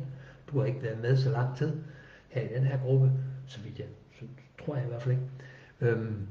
Og det skal nok åbne for dig. Jeg kan mærke, du kan sanse energi. Sofia skriver, tusind tak for healing. Jeg er ikke helt klar over, hvad vi præcis lavede. Nej, så skal jeg lige sige igen, det er jo sådan en af dem, jeg spotter dem altid. Jeg har det altid ikke helt klar over. Det lyder lidt som om, det var noget, du godt kunne tænke dig, at du skrev ned og fortælle nogen om, sådan ligesom ud fra, hvad man har lært. Men det bliver man aldrig klar over. Det er ikke meningen, vi skal forstå det med vores hoveder. Du kan genhøre det, og så kan du få en lidt større fornemmelse, men brug dine sanser til at beskrive, hvad du synes, der skete i dag. Ikke lærebogsagtige repetitioner, det Samuel sagde. Så jeg er så glad for, at du ikke er klar over det. Fordi hvis du er klar over det, så har du siddet og brugt din hjerne til at prøve at forstå det. Men det føles godt, skriver du også. Jeg mærker lethed og glæde. Jeg glæder mig til at mærke, hvordan det udfolder sig i mig fremover. Skøn energi, tak. Nina skriver, det var meget powerful. Min første gang her, uendelig smukt. Se, det er fedt det der med de forskellige versioner. En, der sagde, jeg slet ikke kan mærke noget. Og den anden siger, det var mega powerful. Ved du hvad? Dig, der skrev, du er klar. Skriv til Nina, der siger, det var powerful. Og så har I en udveksling om, hvordan man sanser. Jeg garanterer dig, kære Clara, hvis du får lidt at vide, hvordan andre sanser, ved for eksempel at lytte til det her, som jeg læser op, så vil det lige pludselig gå op for dig, nå, det har jeg også sanset. Men du forventer bare at mærke på en bestemt måde. Men husk nu, sanser er mange forskellige ting. Birgit skrev, tak for healing, jeg slap en del stress. Ja, det var godt. Lærne, jeg sender et hjerte og en tak, jeg sender tilbage til dig. Cecilie siger, jeg føler, at jeg mærker rigtig meget. Blandt andet balance, som kommer af måden både at hente og mærke energi ovenfra og nedenfra. Prøv at give slip på fortid, men jeg er ikke helt kommet derhen endnu. Nej, du går på vej. Miriam skriver, det er svært at lande. Det var en vild smuk åbning, men kvalme nu efter så meget udvidelse. Ja, det er godt, du er her endnu, det håber jeg, du er. Også høre det her, fordi lad nu det hele lande. Jeg kan også mærke, at det lander, og vi er først på vej til at lande det nu. Og dem, der er nogen, der er smuttet, der var lidt flere, der var med, da det var højst, og de er så smuttet, de har travlt med noget andet. Altså, de er bare synd for dem, de skal ligge og have det dårligt i nat. Nu driller jeg lidt. Men bliv her, fordi det stabiliserer dig, så du får en rolig nattesøvn, du lander, du slipper for kvalmen, du slipper for alle de her ting, og der lander lidt forståelse for, hvordan andre sanser. Det er derfor, du sidder her. Elisabeth siger, hjerte tak til alle. Tak Samuel for dit fine arbejde, stort og smuk og ubeskriveligt fint. Tak. Velbekomme, Elisabeth. Sonia sender hjerte, tak og klap. Pia siger, tusind tak for en dejlig kraftig healing. Det er skønt. Er dejligt afslappet. Spændende de næste dage. Ja. Birgitte siger, mange tak for energiboost. Jeg er svimmel og føler lys. Ringende fornemmelse i hovedet. Ja. Bliver lidt længere. Tag imod stabilisering for livets træ. Hvis der er nogen, og nu siger jeg det, jeg kan jo mærke, at det går lige fra, der er nogen, der slet ikke mener, at de kan mærke noget, og så til der er nogen, der siger, wow, det er svimmel, og det summer, og det hele, og jeg er kvalme. Hvis der nu er nogen, der ligger vågen om 2 timer ikke kunne falde i søvn, eller i morgen har det underligt, så find den video op, så kan I jo prøve at se, om I kan bruge det, jeg har fortalt jer. Bare kig op under udvalgte meddelelser, gå lidt hen ad dem, eller tryk på det og gå ned af det, så finder I en, der hedder Mod Helingseftervejr og energitømmermænd. Og så tænker nogen af jer, nej, det har jeg ikke. Jeg er ikke sådan en eller anden, der får energitømmermænd. Jeg siger bare, hvis du ligger og ikke rigtig kan falde i søvn, og har lidt sådan uro, så lyt til den, så skal du nok falde i søvn. Tak for smuk healing, skriver Pia. Tak for at være med og støtte, Pia. Helene skriver, er både helt inde i mig selv og samtidig helt ude af mig selv.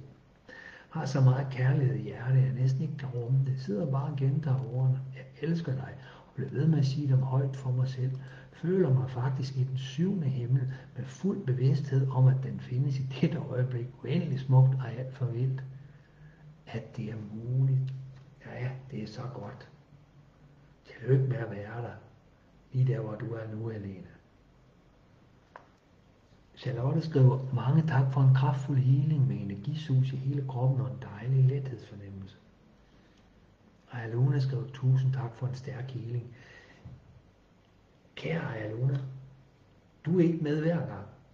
I hvert fald skriver du ikke hver gang. Jeg ved, du er medlem af gruppen dem med lang tid. Nu siger jeg lige til dig, når du skriver, tak for en stærk healing, så har jeg lyst til at skrive til dig, hvis du stadigvæk hører det. Kunne du ikke uddybe, hvordan den er stærk for dig? Fordi som sagt var der nogen, der sagde, jeg mærker ikke noget, jeg sanser ingenting. Så når du siger en stærk healing, hvad vil det sige for dig? Hvordan sansede du det? Jeg kunne virkelig godt tænke, at der var at få nogle ord på, hvordan I sanser de her energier, vi arbejder med. Som jo både var jordiske, sansende, dybe, og så samtidig højfrekvente. Mange tak, er der en, der skriver. Majbrit skriver, det var hit i bogstavelig forstand i aften, så du mærkede varmen. Det er jo healingseffekt. Jeg har inden aftens session og healing siddet pakket godt ind i tæpper og tykke sokker. Lige nu sidder han med bare ben og kun en tynd drejer og har det varmt. Jeg følte kraftigt dragehjertens udvidelse. Jeg følte en dejlig følelse af samhørighed med Gaia og alt levende på jorden. Tak for det. Så det var jo en klar beskrivelse af dine sansninger. Og jeg håber virkelig dig, der siger, at du mærker ingenting. At du måske begynder at se, at det med at sanse, det der sker sådan en aften, det er virkelig forskelligt, hvordan vi sanser det. Og det er helt okay, at du skal sanse det på din måde. Lige et øjeblik. Hej Oscar. Jeg er næsten færdig. Vi ses lige om lidt.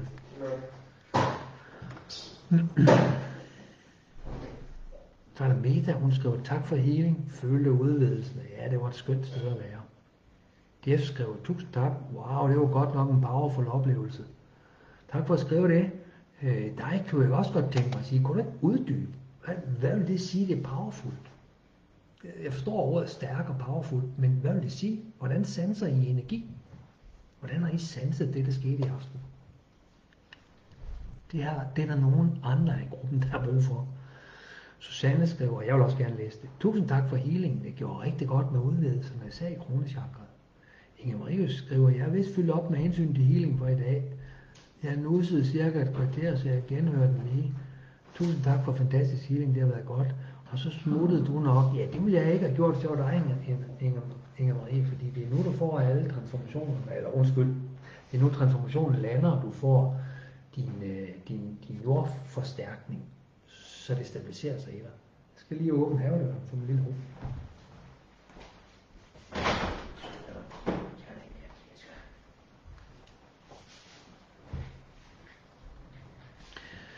Jasmin skriver, tak for højfrekvent energihealing, berører og udfolder hele min krop og balancerer indad, nedad, opad, udad med enhed, helhed, storhed i magisk klarhed i hjertet.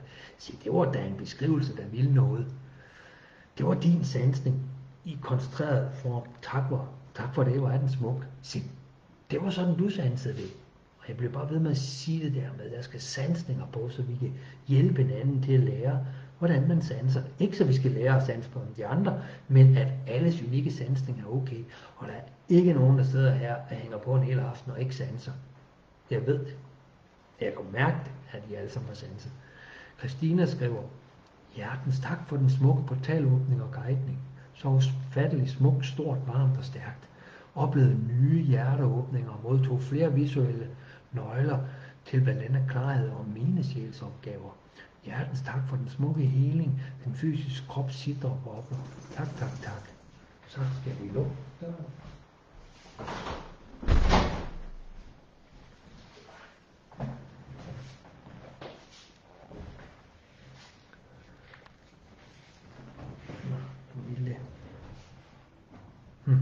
Beklager. Jeg troede, jeg lige kunne få fat i min lille hund, men hun gad ikke være med. Kirsti skriver, føler jeg har siddet i midten af en aktiv myretue. Det kribler og krabler, stærke sager. Så det er jo også sandsninger, men alligevel lykkes det mig at falde hen. Har nok fået, så hatten passer i dag. Tak for healing. Jamen, du er også med i trinarbejdet på rejsen til sjælskompetencetemplet i eftermiddag, og relativt ny i gruppen så du har vist fået, så hatten passer, ja. Rikke skriver, mange tak for en meget vild oplevelse. Jeg har frosset under det hele, og jeg sidder hele kroppen. Nu har jeg bare meget ro indeni. Jamen, der var en, der skrev lidt før, hun har også frosset, så kommer hun til at svede. Du skal nok også få varmen her. Helena skrev, tusind tak for healing, Samuel. Jeg er dejligt træt og rolig indeni. Det lyder som godt. Mona skrev, føles fantastisk af hjerte, tak.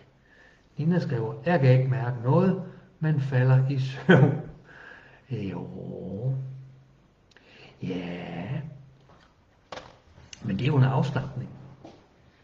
Du mærker, det er som om, at jeg kan godt mærke, du vil så se en dem, der siger, at du forventer en særlig måde at mærke det på. Du kan ikke mærke noget, men det kan du, fordi du mærker afslapningen. Så det skal nok komme. Det skal nok komme. Hør de andre sansninger, og så prøv at se, om der er noget, der passer på dig. Lene skrev, alle steder, ingen steder. Kan virkelig mærke det i tredje år. Jeg er hele vejen rundt, men mest i panden, som stadig summer en del. Men jeg har også fået en del healing i dag. Du er også med på rejsen til sjælskompetencetemplet i eftermiddag. Der kom tårer, da kuglen kom op nede fra Gaia. Ja, der løsnede sig i hvert fald noget. Tak for i dag. Nu kalder sengen vis. Tak for dig. Tak i lige måde. Jeg håber, jeg kan slippe min fortid, Rikke, skriver Rikke. Jamen, det kommer du til. Nu er du blevet aktiv herinde, og du har også booket en individuel session. Det er jo den rejse, du går ud på. Stille og roligt. Det handler jo ikke om at slippe hele sin fortid, men det handler om at slippe alle de dårlige følelsesmæssige oplevelser, der er forbundet til både ens egen fortid, slægtens fortid og sjælens karmiske å, som også ligger på os. Ikke fordi sjælen bærer det, når den er hjemme i sjæleriget, men det ligger i Akasha-arkiverne. Så skal du Yvonne, jeg kan heller ikke rigtig mærke noget. Nej, jeg tror så, I er oppe på 3, der er skrevet det, men de andre 97%, de kan godt mærke det. Jeg håber, at nogle af jer begynder at se, at noget af det, andre taler om, at lidt af det har jeg også fornemmet. Nu kommer der flere sansninger. Anne-Marie har en stor, stærk beskrivelse her. Så stærkt, smukt, dybt og fredfyldt. I midten af mit hoved et stort udvidet rum. Det samme i mit hjertechakra. Da vi holdt hinanden i hånden i Safir-templet, viste sig en 12-takket stjerne i gulvet i det smukkeste mosaik i stærke farver. Da vi fik gaver tilbage fra de andre steder i universet, så jeg energier i blide krystallinske farver over os. Så sarte som sæbebobler. Derfra viste mestre og engle sig.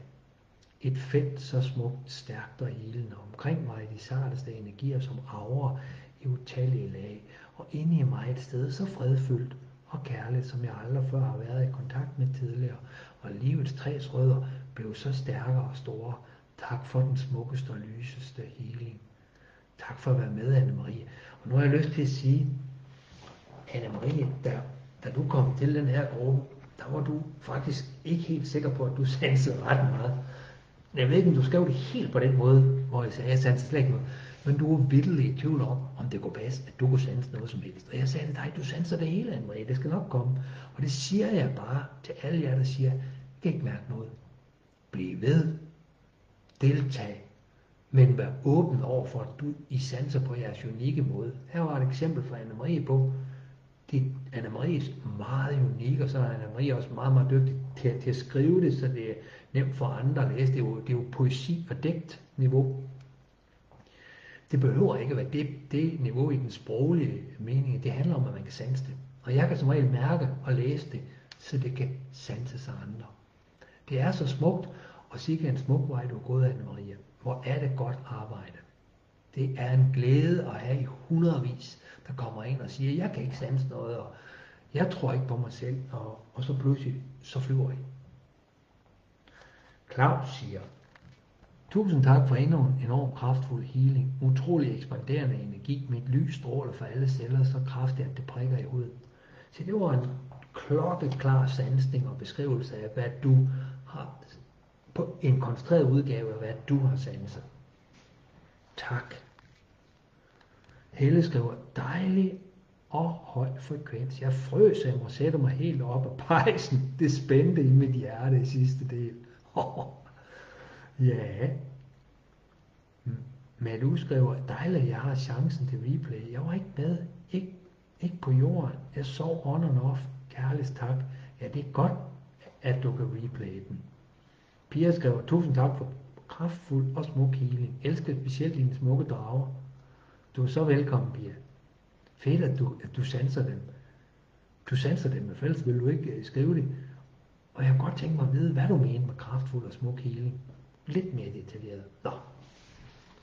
Der er mange af jer, der skriver om sanseren. Det er fedt. Britta skriver, tusind tak for fantastisk healing. Det var første gang, jeg var med og sov en del af tiden. Så jeg må høre dig igen for at høre, hvad du egentlig sagde. Jeg er frisk igen nu. Jamen, så er det hele været godt, Britta. Nu vil jeg lige sige det der med at sove. Det er også en af de ting, I kan læse under de udvalgte meddelelser oppe i toppen. Der er der en beskrivelse af, der er flere ting, I kan finde om, hvad det vil sige at falde hen i theta-mode, i energi-blackout eller at sove. For jeg tror ikke, I har sovet. Jeg tror simpelthen bare, at I er blevet sat lidt ud, I falder lidt væk. Det er næsten som at sove, men det er jo ikke rigtigt som at sove. Det er simpelthen jeres sjæl og jeres højere selv, der slår jeres bevidsthed fra, fordi jeres menneskebevidsthed ikke helt er klar til at tage imod alt det her, en strittede lidt imod. Klok, så blev den lige sat ud af stedet, så I kunne modtage alt det gode, og så kom det tilbage igen. Derfor er det helt rigtigt. Så er det godt at genhøre, og så sanse det, hvad det egentlig gjorde for dig. Ja, det er super. Og Inge-Marie siger, jeg er her nu, og det var sørme godt, og det er jeg glad for. Og ja, Luna, tak fordi du spørger, Samuel. Jamen, det var dig, der netop skrev en lille smuk ting, men ikke så meget fortællende. Nu kommer det. Det bruser af højfrekvent energi i hele kroppen. Jeg føler mig meget samlet og meget udvidet på samme tid. Jeg er meget træt og meget vågen. Lidt overvældet og samtidig rolig. Kontraster. Tusind tak. Tak for at dele det, Luna. Og velkommen. Vibeke skriver, tusind tak for healing. Jeg fornemmede, at mit hjerte sad i mit tredje øje. Og ja, præcis. Hjertet kunne nå helt derop og helt derned. Stort og småt univers på samme tid. Det er også det med kontrasterne. Bevidsthed om helhed og sammensmeltning med alle på linjen. Og så ellers ikke brug for at stille spørgsmål. Bare lyst til at sidde i stillhed. Tak til jer alle. Jamen det er så fedt. Jeg har heller ikke brug for at få spørgsmål. Men hvis der er nogen, der har nogen, så er I velkommen. Og jeg elsker jeres delinger. Sila skriver, jeg mærker noget prikken i fødderne og er blevet tung i rumpen. Hjertet er blevet fyldt op. Jamen det er da vist meget godt. Tove skriver, tusind tak, jeg er meget varm nu og rolig og træt. Mærket er, at jeg er godt grounded, men følte også på et tidspunkt, at jeg et splitsekund, at jeg kom højt op og tænkte om moder jorden, må nu gav slip på mine ben. Og det gjorde hun ikke. Det var godt. Jeg kan mærke, det er utrolig vigtigt for dig, det her med livets træ. Det er det for rigtig mange, men jeg kan virkelig mærke, at du har lidt smerten af frygt. Fornemmelse slipper den nu, men livets træ slap ikke. Men vi har skrevet lidt sammen om, at livets træ er vigtigt. For dig er dit virke. Og det tror jeg fik en fornemmelse af det her. Det er meget, meget vigtigt, det der moment. Du sad også og faldt lidt i søvn. Ja, du sad og faldt lidt i theta-mode. Det er sådan, det skal være. Ida Marie skriver, nå, jeg siger en energi og healing. Tusind tak. Summende, stikkende, strålende hjertevarme. Slumrede hen et par gange hen under slutningen. Det er da så fint. Tusind tak for din deling, Ida Maria. Mia skriver, det summer, snor og vibrerer i hele kroppen nu. Lene skriver, sansningen, kraftigt lys, tyngde, trykken på brystet, kulde og en prikket panter? Spørgsmålstegn. Ha! Nå, ja, altså jeg sendte ikke nogen prikkede panter. Men omvendt var der jo åbnet fuldstændig for åndelaget. Så der er masser af god grund til, at der kunne komme en prikket panter. Enten for 5D eller 6D eller 7D på jorden. Og så faldt du hen kort. Den der, ved jeg ikke om der er andre, der har set, det er ikke sikkert, det kan være, der er en, der hører lige nok dig til.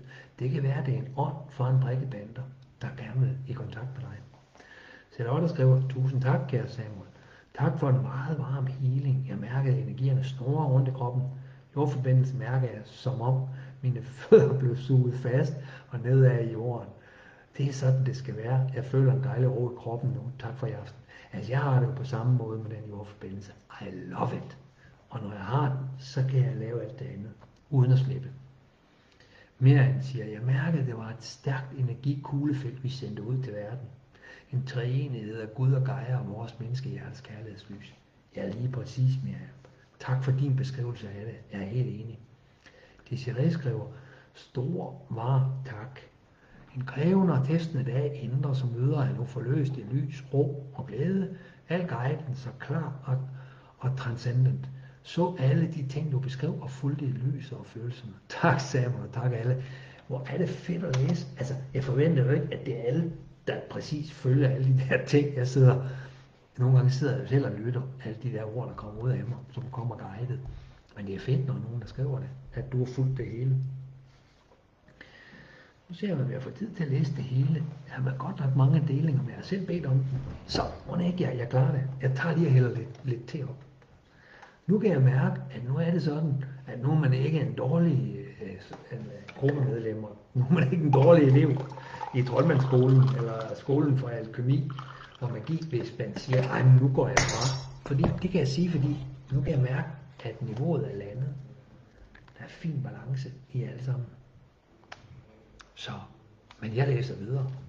Jeg havde jo egentlig sagt, at energiarbejdet var færdig omkring klokken 9:30, altså 1,5 time, og nogle gange så siger jeg 2 timer. Men vi nåede det også på næsten 1,5 time, sådan at det, der sker nu, det er sådan lidt opfølgning. Jeg læser videre. Altså hvis der slet ikke er nogen tilbage, der er stadigvæk 85 online, så det er okay. Spændende at mærke lyskuglens rejse igennem chakrene, og nød så vildt at være i paradis, alt eller intet. Da vi fik energi både fra Gaia og kosmos, eksploderede det nærmest i lys i hele kroppen. Endnu en dejlig gave at få oppefra. Spændende at opleve, hvad det mon er. Det er en skøn oplevelse, når lyset spreder gennem alle vores hjerter, når du samler os alle i feltet. Så fantastisk enhedsfølelse. Glæde ved at dele det, vi kan med jorden og kosmos. Tusind tak. Tak lige mod Helle. Tak. Sonja skriver, tusind tak. Energien var stærk. Jeg følte tydeligt, hvordan energierne bevægede sig gennem chakrene, når lyskuglen var der, og ellers hele tiden en kraftig energi i hjertet. Ja, nu begynder det jo at være sådan, at, og jeg vil lige sige til jer 3, der skrev, I mærker ingenting. I må endelig ikke betragte det som et nederlag, at der er noget galt med jer. I er ligesom I skal være. Jeg kan sige, at nogle af dem, der mærker mest her, de har siddet og ikke kunne mærke det. Som var det også for mig. Ja, og de er jo altså, jeg har jo ikke været spirituel i 20 år, som mange af jer andre har. Jeg har kun været spirituel i knap 5 år. Hele det åbnede i brag for 4-5 år siden. Lige da det åbnede, der går jeg ikke mærke en ben, for jeg går ikke mærke mig selv. Men det kommer, når man sidder i de her energier, så lige pludselig åbner det. Så jer 3, der ikke mærker noget, det skal nok komme. Ræk ud til nogle af de andre, genhør det, skriv til mig, hvis ikke, og nu får jeg lige den fornemmelse, I skal alle 3, hvis I vil, jeg siger, det er det, der hjælper jer, I skal have livets træ. Et aktiveringskursus til 444 kroner, 9 timer gennem 5 video, det vil åbne som et brag ned igennem, så I begynder at sanse de her ting. Så er det sagt. Det kom fra min guider, så sådan er det. Sonja siger, tusind tak for healing. Energien var stærkere. Jeg følte tydeligt, hvordan energierne bevægede sig gennem chakrene. Når lyskuglen var der, ellers hele tiden kraftenergi i hjertet. Den tror jeg har læst en gang. Nina skriver, jeg mærker den vildeste forbindelse til Gaia. Se, der er jo en, der virkelig har sanset noget her. Det var super lækkert, og den smukkeste tunghed i underkroppen, præcis. Senere mærker jeg virkelig den vildeste åbning opad til. Og jeg havde det som om, jeg gerne ville op. Jamen det må du også gerne ville, bare du fastholde ned samtidig med. Og da vi var i dragehjertet, var det som om jeg var inde i den vildeste, smukkeste røde diamant. Nærheden med dragen var der, men jeg synes ikke, jeg kunne se den. Tak igen, det var meget smukt. Nej, det var også lige vigtigt, du skriver det der. Den vis. Nu er det den store kærlighed, sorte lille drager, jeg bad komme ind og bruge den. Den viser sig for den enkelte med den sans, som du skal bruge lige nu. Så det handler ikke om at se den. Det handlede om, som du skrev, jamen nærheden var der. Fint, du har sanset den. Jeg gentager det, jeg der har været med mange gange i mig, og nogle gange været træt af at sidde og høre på det, men jeg siger det igen og igen og igen. For vi mennesker er skruet sådan sammen, at vi tænker, at det man selv kan, det ikke er godt nok, det de andre kan, det bedre. Så jeg har sådan lidt, der pinpointer det, når du siger, at jeg så den ikke, jamen det var ikke meningen, du skulle se den, åbenbart. Det var meningen, du skulle sanse nærheden. Du kan se den. Jeg ser heller ikke hver gang, men jeg kan tale om det, som om jeg ser det. Jeg kan tale om i billeder, der var flere, der sagde, du ser det, Samuel. Så sagde jeg, så ikke en pind. Det gør jeg nogle gange. Jeg får vidshedsklarhed, jeg får beskeder, og jeg mærker det. Og ud fra det kan jeg male et billede, så andre de ser. Tove skriver, jeg så fornemmet forresten også en mørk drage, som virkede feminin. Ja, kan Tove, det gjorde du, og tror du ikke? Ja, jeg tror, at det var et kærlighedsdragemor, den sorte lille kæmpe drage, som var meget, meget feminin. Men det kan være, at du lige blundede, da jeg fortalte om den. Så hvis du genhører, så vil du opleve mig præsentere den sorte lille kæmpe dragemor. Jeg tror, at det er den, du har set. Anne skrev, tusind tak for healing. Jeg kom til fallition flere gange med noget, der var fået kort glemt af en drage. Det er første gang, jeg har set noget. Ja, det er et godt eksempel på. Nu fik du lov til at se noget. Ellers har du bare sanset en masse ting. Og sanset en stærk jordforbindelse den her gang. Tillykke med det. Nu er jeg ikke sikker, at jeg kan sige dit navn helt rigtigt, men nu prøver jeg. Jeg har vist prøvet at kæmpe med det en gang. Agnieszka. Var det ikke meget godt forsøgt? Agnieszka skrev, tusind tak, Samuel. I starten følte jeg at være forbundet til alle de andre. Følte næsten, vi holdt sammen hinanden i hånden i en stor cirkel. Under healingen følte jeg en powerful grounding. Den følelse sidder jeg stadig med i min krop. Helt tung og så rolig. Der er ro på tanker, følelser og krop. Jeg faldt i søvn. Det gjorde jeg også sidste gang. Det er anden gang, jeg er med i dine healinger. Men så er der nu har jeg jo altså også øvet mig i nogle år på at sende nogle healinger, der sparker og der er fat. Så hvis du kun er med anden gang, så er der altså meget forståeligt, at du lige har et lille blackout. Du skulle bare blive ved. Selvom jeg faldt i søvn, ikke fordi jeg var træt, men det var fordi, du faldt ikke i søvn. Du gik i energiblackout. Men det skete bare. Så tror jeg på, at jeg har modtaget det, jeg kunne rumme og skulle modtage. Jamen det er præcis. Jeg føler mig strukket nu, både i psyke, fysisk og ånd efter i dag. Jeg har større jordforbindelse. Af hjerte tak.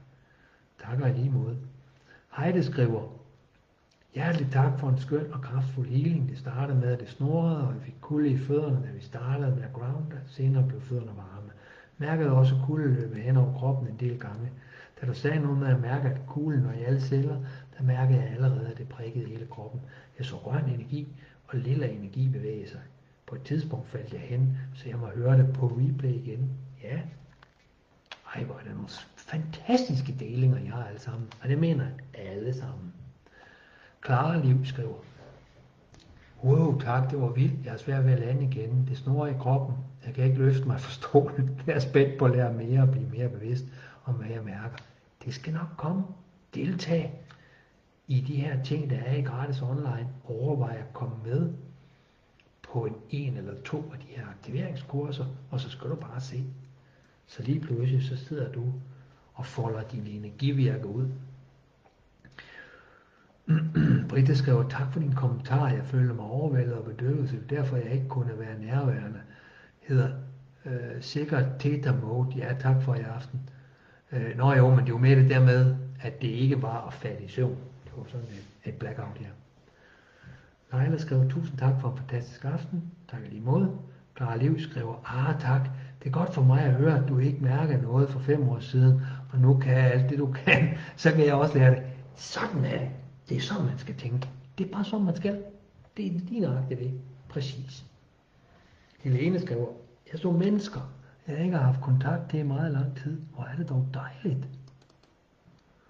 Og ved hvad, nu nåede jeg faktisk til enden af delingerne. Det var da fantastisk. Jamen, så tror jeg, vi runder af. Og så vil jeg godt lige gentage, at jeg virkelig gerne vil have en masse af med til det her kursus, som jeg jo egentlig synes som menneske, der skulle koste 3.333, men som min guide siger, at det skal koste 333. Der får I 6 timer langtidsforberedt aktiveringshealing, så I kan blive healer af Great Forces og ændre jeres liv til at give healing til jer selv og til andre. Det er en meget, meget kraftfuld healing. Og så får I en gruppe, hvor jeg konstant er på med at hjælpe folk på plads til at blive healer af Great Forces. Ja.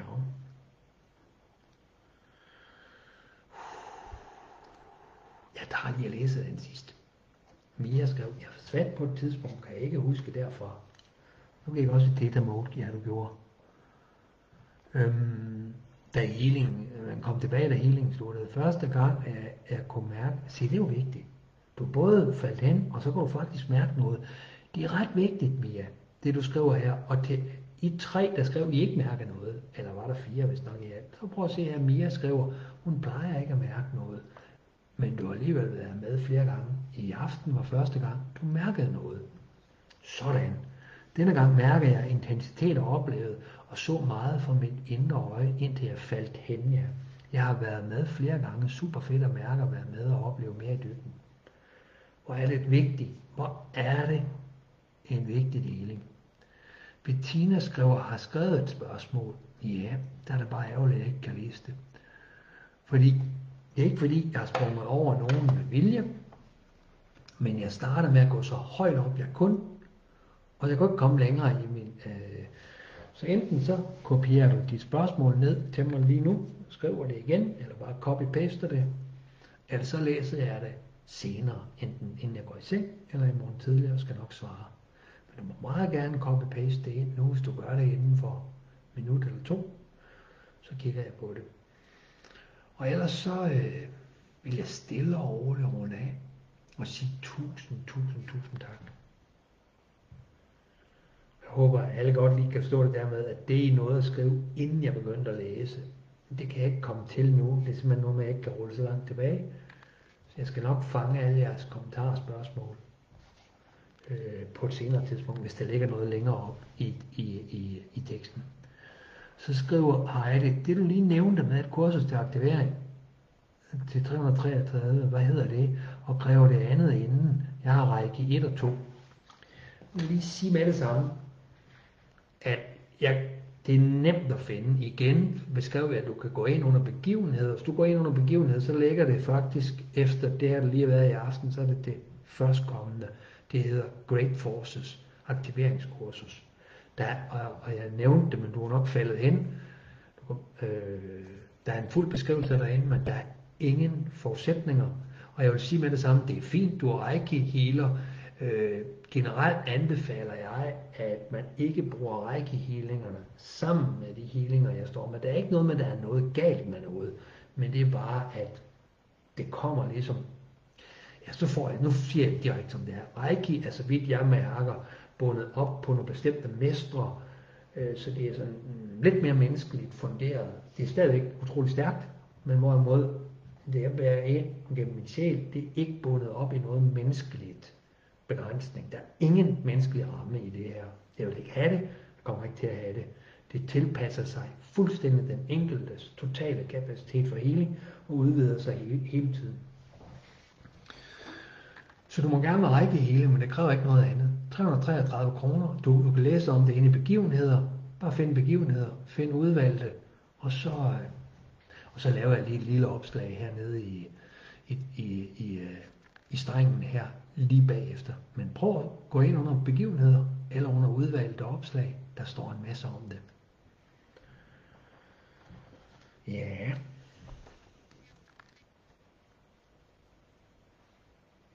Bettina skrev, første gang jeg var med, total afslappet, hjælper det mod depression og dårlig søvn? Ja, det gør det da. Altså, det gør det. Det er 100% sikkert at lave energihealinger i det her niveau, vi sidder og arbejder. Det er ikke sikkert, det som jeg også sagde undervejs, når vækken du er helt ved bevidsthed hele vejen igennem. Det kan fjerne små og mellemstore traumer og ubalancer, og på sigt fjerner det jo depressionen og stressen og ubehagen. De helt store traumer, de helt store ubalancer, er man nogle gange nødt til at få en healer, der kan gå ind i alle dimensioner til at fjerne. Jeg har hjulpet rigtig mange af mine klienter med det, men det her, det tager alt det andet. Det tager sådan ligesom med den store skovl, og så kan man så få gravet ned i de dybeste etager ved nogle enkelte individualisationer. Men ja, selvfølgelig hjælper det mod depression og dårlig søvn. Ja. Jeg kigger på, om der ligger flere ting, jeg skal svare på. Og hvis I skriver mere, I er meget velkommen til at stille flere spørgsmål og kommentarer. Alt skriver I bare her, jeg skal nok svare på det, og sende informationer til jer. Skriv endelig til mig, hvis I er interesseret i Great Forces, hvis I kan finde det, bare skriv til mig, så sender jeg det til jer.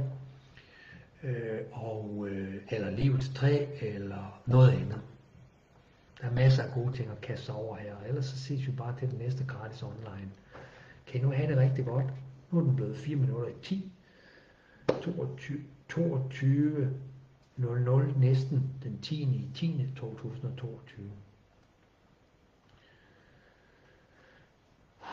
Der var en sommerfugl i maven. Det lyder da rigtig godt, Mia. Det er da simpelthen en fantastisk ting at have. Stor og dyb taknemmelighed har en dejlig summen i kroppen. Sådan skal det være. Tak for svar. Tusind tak, skriver folk. Jeg siger også tak til alle. Kan I nu have det fantastisk godt. Vi ses ganske snart. Hej hej.